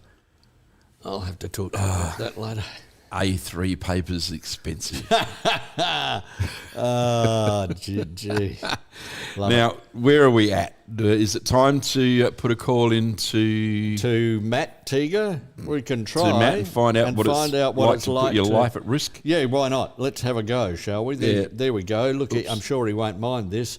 0412 Hang on, I've got to get my keypad. Okay. 0412. Yeah, Double. hang on. I've done something stupid here. Trevor. 0412. Of course, folks, I must just tell you that dialing a mobile phone is so difficult.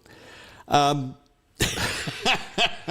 that camera stopped. Yes, 0412 114475. 114475. Yeah.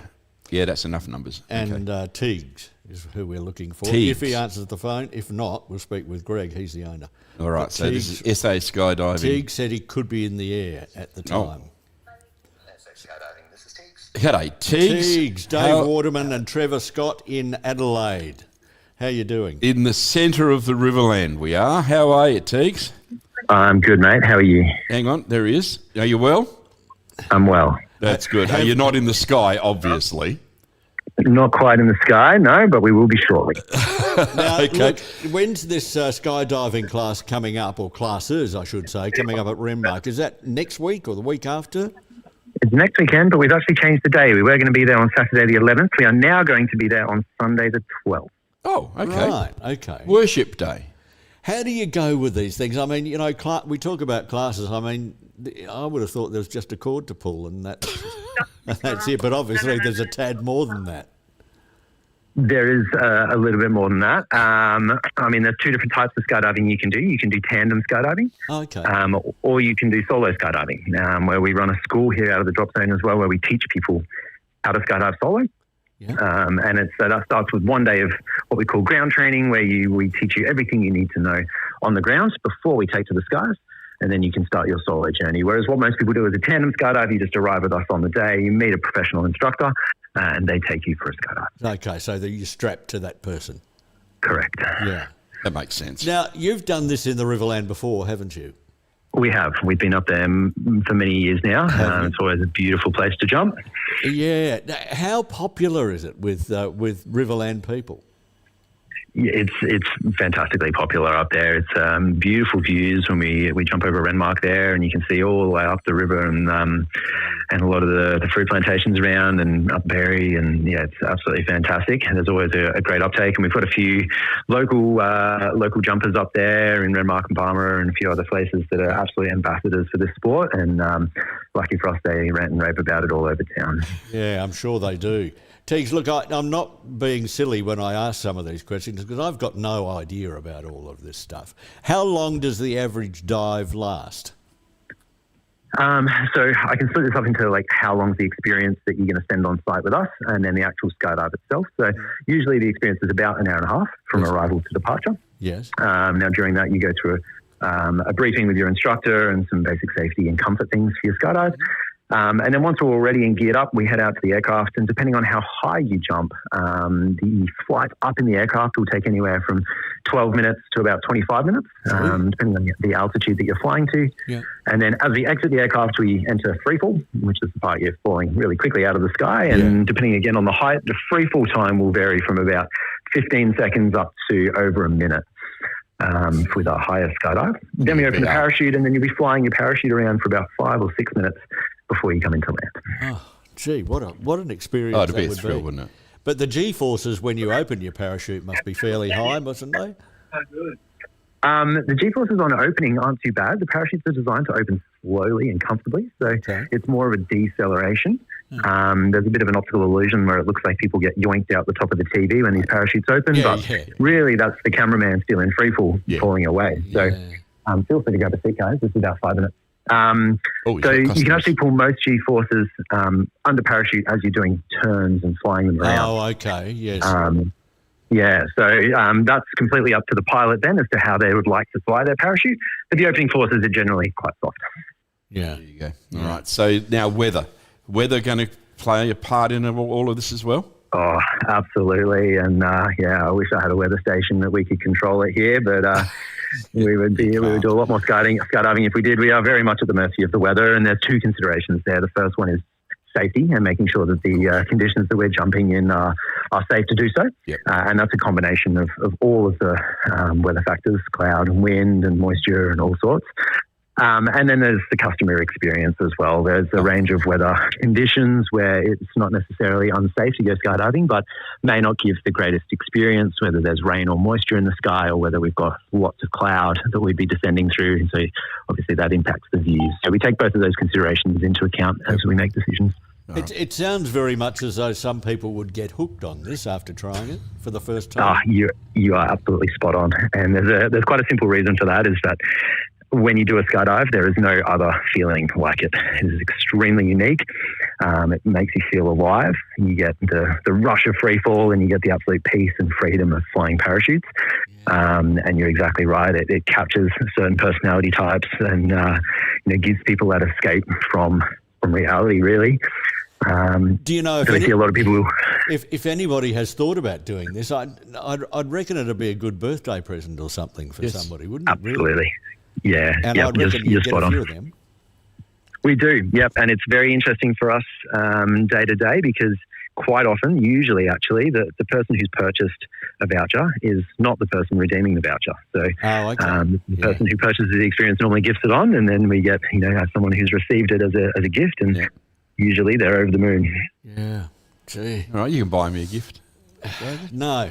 They wouldn't have a parachute big enough to hold me in the air. Well, that's too true. See, the problem, Teagues, is that Trevor's a bit rotund. So I don't know whether, Don't worry, mate. In skydiving, we call that performance loading. So there it is. See, you're just a high-performance athlete in our sport. I'm performance loaded. See, I knew they'd got some performance in there somewhere. Yeah, exactly. Now, listen, if people do, what does it cost to do this? Is it expensive? Is it in people's price range? Because it wouldn't be cheap, would it? Yeah, look, the most expensive part of skydiving is the aircraft and the aviation side. And then obviously, you're paying for professional experienced instructors. So it's naturally an expensive sport. However, we've got different ranges of experiences, mainly to do with altitudes of skydive. Pricing here at our local drop zone starts at $299. and goes up to sort of $750, depending on how high you'd like to go and what sort of videos that you might want with your experience as well. Well, that's not as expensive as I thought. No, it's okay. So there you go. I mean, what a great birthday, Christmas present or something it would make for a family member if they've been talking about it. You better check with the family first, though, folks, and just see whether they're prepared to do it. Just do it. Absolutely. We get a lot of surprises coming through, so sometimes that's the best way to do it too. And then the recipient doesn't have the time to ponder and second guess. Yeah. Just do it. Yeah, exactly. Yeah, it's like learning to swim, isn't it? It is, yeah. It's pushed in. All right, so Sunday week we're looking at it, and that leaves from Renmark Airport? Correct. Yeah, Sunday the 12th will be Renmark Airport, and there are a few spots left, not too many. Okay, now if we give out your number, you're not worried about that, are you, to take bookings? Absolutely. Yeah, absolutely. Go for it. There's a landline or a mobile, or people can find our email or website. Sure. We should be able to find us all over the place. Yeah. All right, Teagues, thank you so much for your time this morning. I know you're going to go up in the air this afternoon, but I do thank you for talking to us. My absolute pleasure, guys. You have a wonderful rest of the weekend, and feel free to come down next Sunday if you'd like to quiz. There we go. Might even do that because, thanks for your time, buddy. It's always good to catch up with terrific people that are bringing great experiences into our region, and that is another great experience. It's been here before. Absolutely, many times. And as I said before, I've bungee jumped, but I've never, and that's got a few G-forces. Yes. I did it in Darwin Harbour. I've done it a couple of times, actually, but I did it once in Darwin Harbour, and I was just a bit worried because you get awfully close to the water, and I was waiting for the jaws to open down below. Oh, and then down crocodilus. Down deep into a crocodilly's belly. But look, that sounds like a lot of fun. So, if you've got a family member who has spoken about skydiving and that sort of thing before, ring Teagues. He'd be happy to give you more info on it, and I'll give you his number. It's 0412 114475. No worries, and I'll try and get some notes of that and put it up online later so that people can find their way to throw themselves out of a perfectly good aircraft over Renmark. Sounds ridiculous, doesn't it? It does, but it does sound like a lot of fun. It's something I have actually considered doing, but then... The free fall, I reckon. I reckon that'd be awesome. Wouldn't it? Yeah. I reckon that'd be fantastic. But anyway. I wonder I meant to ask him, I wonder what speed you get up to free fall. Yeah. I suppose it depends once again on rotundness. Probably. No. I think all things fall at much the same rate. Do they? 32 feet per second. Is it? I was taught in school. I've never forgotten it. Is that right? The falling rate with gravity is 32 feet per second, so it increases by 32 feet every second. How can a feather do that? Don't know, don't understand it, but that's what I was told, and that was at school, so school knows best. Of course, you believe everything that happens at school. You do. You do. Well, that's not in the media. Jump online, folks, and find out how far. Now, I can't get hold of Mark Worsfold. He's having service problems, so today's round of footy for the Murray Valley Football Netball League will be Ramco taking on Murrayville at Ramco. That'll be a win to Murrayville, sadly. Sedan Cambrai take Wonka on at Cambrai. That could be an interesting game, but I'm going to put Wonka on top there. And Paringa and Brownswell is the game being played at the Lirrup Oval, not out at Paringa because the Paringa Oval's been underwater. And this will be the game at a round. I think Paringa can take it to Brownswell, so we'll see how that goes. We've got to get on to that. Now we need to also... We're going to speak with Cheryl Burgermeister, who is the director, or was the director, of the Madagascar musical, which was put on by Redgum Christian College. Isn't it Rivergum? Rivergum Christian College, I think it is, over there at Glossop, Monash Way. And it happened, and I just thought we'd do a bit of a follow-up on this to see how it went. I don't know whether it's their first one or whatever, I'm not sure. I'm not sure either. I don't know. Let's find out a little bit about it. And Cheryl's a very proud mum because her daughter was one of the leads. Was in there as well, yep. She was one of the leads. Well, she really... What was the lead in Madagascar? I don't know. Somebody with a sword, I suppose. You're stabbing in the dark. I am stabbing in the dark because I'm waiting for her to answer the phone at the moment. It was... The last performance was last night or Thursday night? I think it was Thursday. Must have been Thursday night, I think. Yeah. No, she's not answering her phone at the moment. You did get the number right? As far as I know. Let's have a look. Let's look at your notebook. There's the notebook. 0413. Yeah. Yep. And that's right. Yeah. So long as your writing's correct. Well, as if it'd be wrong. I wish our camera hadn't run out of battery. If it had got hot up there, because we had the look. We had, yeah. So exactly. We'll just check and see whether this is going to. Yeah, we're going to. So Madagascar would have been a great show. I Somebody else, Wendy from happy Waikery, her daughter was involved in it as well. Was she? Hello, Wendy. Yeah. She's a vet down in Waikery. I'm not exactly. She was really keen to talk to us as well, but anyway. But it could be a Telstra issue. I think. Yep, it's sounding like a Telstra issue to me. I think Telstra said they've got 1 day. Yeah, I don't trust them. I think I read it on the news feed this morning. I don't trust them. That they're working on it for 1 day or something. Yeah, on the 9th or something, but I still don't trust them.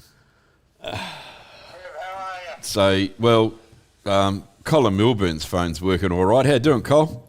Not bad, mate. Yourself? Yeah, not too bad. We've been trying to get hold of somebody else and the phone won't get out, so we're not too sure. But yours is working fine, loud and clear here on planet Earth. Yeah. Yeah, well, you often get that, especially out on this line where we live. The internet goes down all the time. Typical of country services. Nothing gets done about them. No, they're just like the roads. We've got more potholes in the roads now than we've got roads. Yeah, but there's some good news, Trev. Is there? They're fixing the pothole or the damaged road out the front of Bunnings there on the way into Berry. Have you seen how they've repaired it? It's done. Yeah. And it's corrugations. Is it already? Yeah. And cheap fixes. Yep. And like the guys that were doing it, they didn't want to do it on that day because it was so cold. Yeah. But they were instructed they had to do it on that day. Yeah. And, I was talking to them for a half hour or so while they were having their lunch, and they said, look, this is not ideal, but they've been instructed they had to do it on that day. Yeah. Exactly, and it's like the roads themselves; they're not made properly. Trucks just rip them to shreds. And have you ever been to Europe? No, I haven't actually. Well, you go and drive on the freeway, the autobahns or O-bahns or whatever they're called over there. Yeah. They're all made of concrete. Yes. And occasionally you get a crack in them, but my God, the roads are perfect and they're level and flat and. Not like here. Well, the Romans knew how to build a road, didn't they? Yeah, well, all roads lead to Rome. But the original roads in Australia were never made to carry the weight that they're carrying now with the constant pounding of those triaxles. And to be honest, it's not the truckies' fault. They've tried with all the airbag suspensions and all the rest. It's just that original base is not up to it. And with the rain we've had recently, it sneaks in through all the cracks, gets underneath, and they're just taking an absolute pounding. And the government just don't seem to want to fix it. But anyway. Exactly. Let's talk about last weekend's round of RFL, because Barmah and Monash came out on top by 2 points over Loxton, which must have hurt you big time. It was a great game. I watched a fair bit of that, and Loxton were in front a couple of minutes before the final. Barmah got one. Yep. Then Loxton had a shot at goal and missed. They could have got back in front. Right. So it was a very close game all day, and it was pretty good to watch. So Barmah and Monash, 2 points victors, I think it was. Yeah, it was 2 points. It was 78-76, and a good job there by the Barmah and Monash Roos. Renmark and Loxton North. Renmark getting the win here by 19 points over Loxton North. Renmark at home are always hard to pick against, though, aren't they? Oh, yeah. They're and look, they might have got some players back too, or Loxton North might have had some out. But on form, that was a bit of an upset. But good on them. We've got a pretty tight comp this year, we have, mate. Yeah. And what about the big one? Waikery going down to Berry by 2 points, 62-60. Yeah. And Berry stars are all the old blokes. Safralides and the soccer man, I just can't think of his name, but he apparently kicked a miraculous goal the week before, and he did it again against Waikery. So, they're defying all the odds and going very well. Yeah. They are going very well. You mentioned Peter Safralides. He actually plays his 300th game today.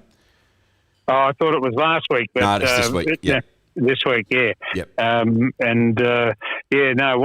said it before. What a servant he's been to Berry, and he's still playing good football. So that he is. Fit as a Mallee bull. Yeah, well, he'll tell you differerly, but he doesn't feel as fit as he should.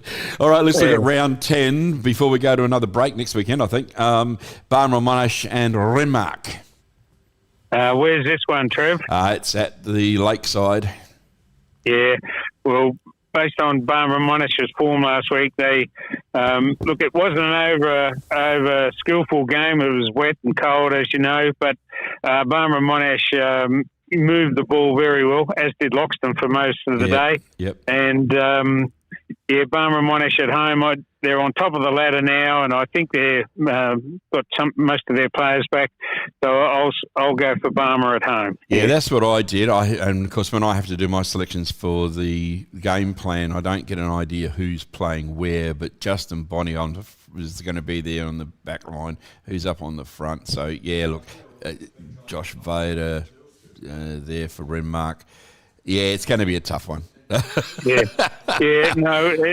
If Vader's playing there for Renmark, it will be tough because he adds a lot of experience to their lineup as well. Yeah. Yep. So, but the Bonnie boys are playing.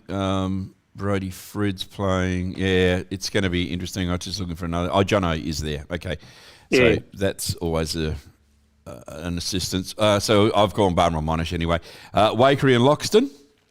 And this is down at Waikerie, I think, isn't it? This is at Waikerie in the fog this morning. They said they couldn't even see across the oval. I used to play in conditions like that in Canberra every Saturday. Yeah, I'll bet you did, yeah. The coldest place on the planet sometimes, that. Oh, yeah. Loxton played well against Barmah, but I think Waikerie beat them comfortably the time before the first round. Yes. I think Loxton's got a few players back, so and they played pretty well last week. So Carter Wright was in good form and Harley Campbell. But the Loxton midfield, Bibby, Campbell, they're going to have to set up against Waikerie because I think Waikerie brought in a couple of very good midfielders this year. And but if Berry beat them last week, they're beatable. Yes. So I'll go for the Tigers in an upset. All right. Well, I went Waikerie purely on their record at home. They're very good at home, aren't they? Yeah, that's right. Yeah. All right. Loxton North Berry. Can Berry get through another one? I think they can, although I didn't select them for the game plan, but I wish I could change my mind now knowing it's a big game. Yeah. And where's this one at Berry? It's at Loxton North, actually, out at Windy Hill. Oh, yeah. Out there.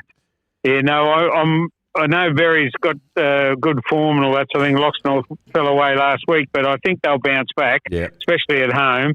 And, so I'll pick Loxton North in that one in a tight game. And on Berry's form, who knows? They could spring another upset. Yeah, that they certainly could. That's, So I officially, I put into Austin at the Murray Pioneer that I would select Loxton North. But, I'd like to swing a bit to Berry now. But I'm not allowed to do that because I made my decision on Thursday. So there it is. But, what's the weather doing to you? The sun's going to be good for you for a bit? Well, the sun's been out all morning and now I've just walked out to talk to you on the phone and it's gone all cloudy and cold again. So, I don't know, but it was a nice sunny morning this morning after the fog, and once that lifted, it was great. And so hopefully this clears and we get the sunshine back again because I think we've had enough rain. I think even the farmers agree we've probably had enough rain. So. Yeah, I think everybody's through. But, I was talking to Shane Phillips earlier today, and he said we haven't really had the cold that we need yet for setting the fruit. Oh, right. He said when he looks at the records. Shane would know. Yeah, when he looks at his records and he says we still need some more cold weather, some cold starts. So there you go. And we haven't had any frost yet, and that's probably what he's referring to. Yeah, I think so. That people forget that sets the fruit. So So stone fruit people will be out there hoping that we get some very cold starts to the day in the next week or so. Yeah, well, aren't we lucky we got Professor Phillips reminding us of all these basic facts? He knows exactly what to do. But when I look at the forecast for next week, we've got some 4s, 5s, 3s and 5s. Oh, yeah, that's good. So Yeah. that's what he'll be looking for. Yeah. Mate. No, top man, Shane, top man. Absolutely. Mate, good to chat to you, and we'll talk to you next week. Well, it's a bye, but we'll do a wrap-up of the first part of the season. Righto, Trev. Thanks, See mate. ya. Take it easy. Nosy stuff when it comes to footy, that is for sure. And Colin Milburn, again, one of those that I've been speaking to for a long, long time, both on here and on the old wireless. So the phone number was correct? The phone number was correct. Okay, so we're going to put this... But I'm not on. No, you're not. No. That's the only bad part, folks. He can turn me off. There you go. That's better. So you're now turned on. Yeah, let's... So, we're going to put this call in and find out about Madagascar. And it's still not working, David. Is it? And yet I just spoke to her. On that number. On that number. Okay. Yeah. 0413. No, 0417. Well, there's the problem. There is the problem, straight up. There you go. You see, I read that. See, it was your writing. 668. It was your shaky writing. Well, probably. Looks like a 3. I did a birthday card during the week, and I did it on the steering wheel. You want to have a look at that? I'm worried about your shaky hand. Yeah, I know. We've got the lady we've got this Cheryl, time. I Here we think, go. now. Hello, Cheryl. Are you there? Hello. Hello. Yeah, she's sort of breaking in and breaking out. Oh dear. We've had a couple of Telstra problems this morning, and Trevor doesn't know mobile how to- phone problems anyway. That's not good. Hey, it's not good. Now, Cheryl, we thought we'd have a word with you because you were the director, were you not, of the from Riverland College for Madagascar the musical. Was it a lot of work, and was it your first time?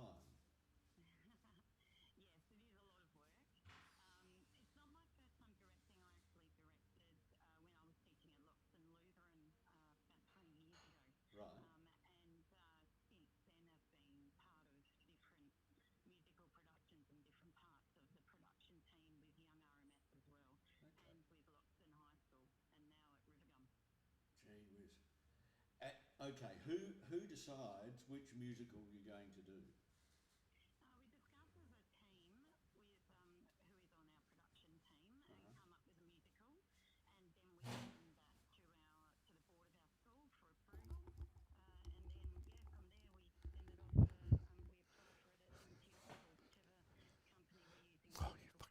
Right, okay.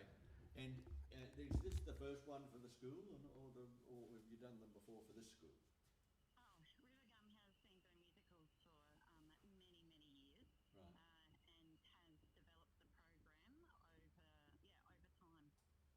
Okay. All right. Now, I believe your daughter was one of the leads in this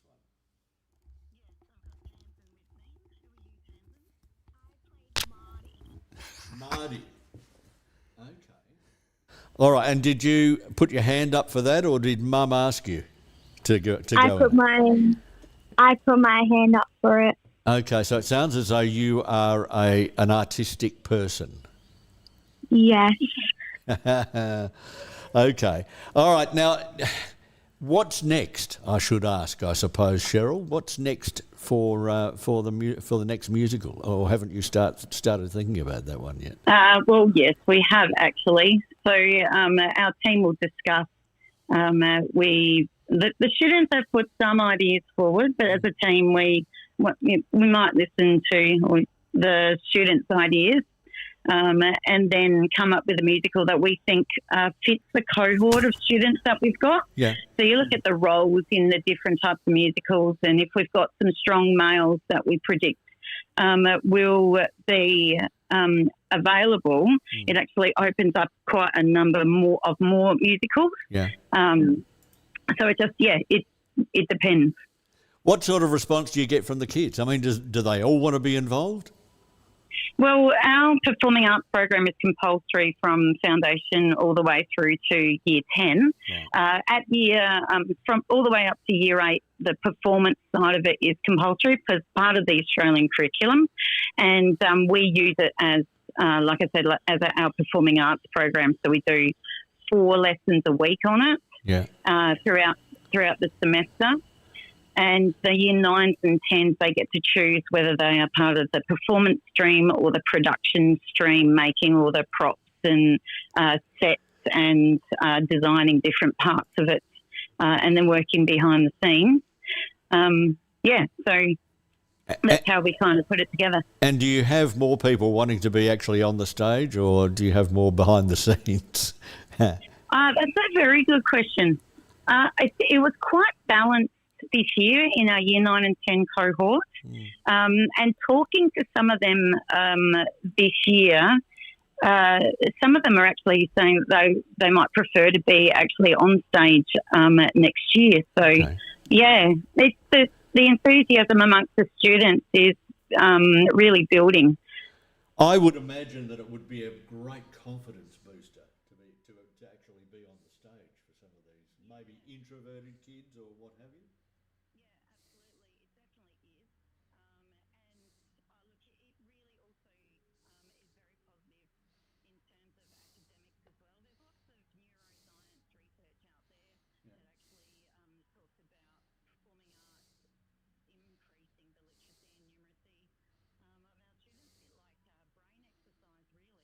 Yeah, I suppose so.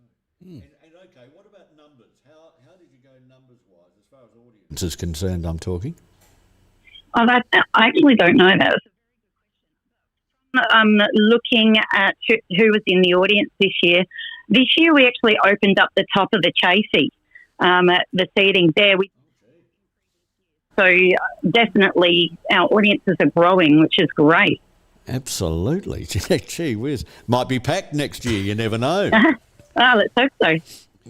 Yeah, let's hope that it does get that way. Yeah, absolutely. Now, okay, so look, what I want you to do is, if you can, keep us informed at visitor centres, will you, for next year, so that we know and we can direct people, because quite often we do have people come in and say what's on, and if we know, then it makes it easier for us in the VICs to point them in the right direction. But I don't think we had anybody telling us that this was on at the information centre here in Barbara this year. So it'd be really good to, if you're directing, then just put another cap on and say send some stuff through to just email us so that we know. Definitely, I'll put that on our list for next year. If you can, that would be great, because, the people come in and they say, well, what do you mean you don't know? You're an information centre. Well, that's valid. That's valid. Absolutely, it is. But look, I'm so glad it's gone well for you for this year, and we wait with bated breath for next year, and be in the Chafee again, no doubt. Yeah, definitely. We've got a very good relationship working with the Chafee. Yeah. Adam and Luke, they're absolutely amazing to work with. Yeah. Fantastic. All right. Well, look, I hope it goes well for you for next year, and thank you very much for your time today and taking a bit of time out to tell us about it. And I'm very pleased that it went well for you. Excellent. Thank you very much. Thanks, Cheryl. Thanks, Cheryl. Well done indeed. Cheryl Burgermeister. I looked up Marty. Did you? Yeah, I looked up Marty. Yeah. Marty is the main character and is a zebra. A zebra? Or in America, a zebra. What would it be in Africa? It would be a zebra, wouldn't it? I think so. I've always wanted to be a zebra. You always wanted to be a zebra? No. Oh, my God. Well, I don't know why you would want to be a zebra. No, neither do I. No. Don't think the dog would handle that too well. We're out of time, Trev. Well, we are just about out of time. I just want to do a little adjustment here. What are you going to do? Because he's playing with my ears. Yeah, folks. I'm playing with his headset. My head's crooked. Yeah, it's just not coming through as loud as I thought it would be. But that's really? okay. It's okay. Is it too far away from my gob? Yes, it was. It's all right now. Is it? Yes. Yep. It changed just before we started speaking. I might have to adjust this top bit up here. Your top talk bit. amongst yourself, folks. And we'll try and get that right for next week. But as I said, what's this? It's number 5. program. 6 or 7, I think. Well, 7. no, is it? Yeah, it would be 7. Anyway. But it doesn't matter. But we're still learning as we're going. And we're having fun. I haven't used these headphones before. No, but it's been okay. It's been okay. So we're getting there. More we cameras, are definitely getting there. More little stingy things. And not bees. Things. Not bees. Not bees. No, we don't need bees. But we'll get it sounding schmicky within the next there's a big weekend in the Riverland, and if you're into a bit of motorsport, well, you do have the burnouts today. Yes. Paris Charles is over there doing the stuff on the microphone, so that should be interesting. Okay.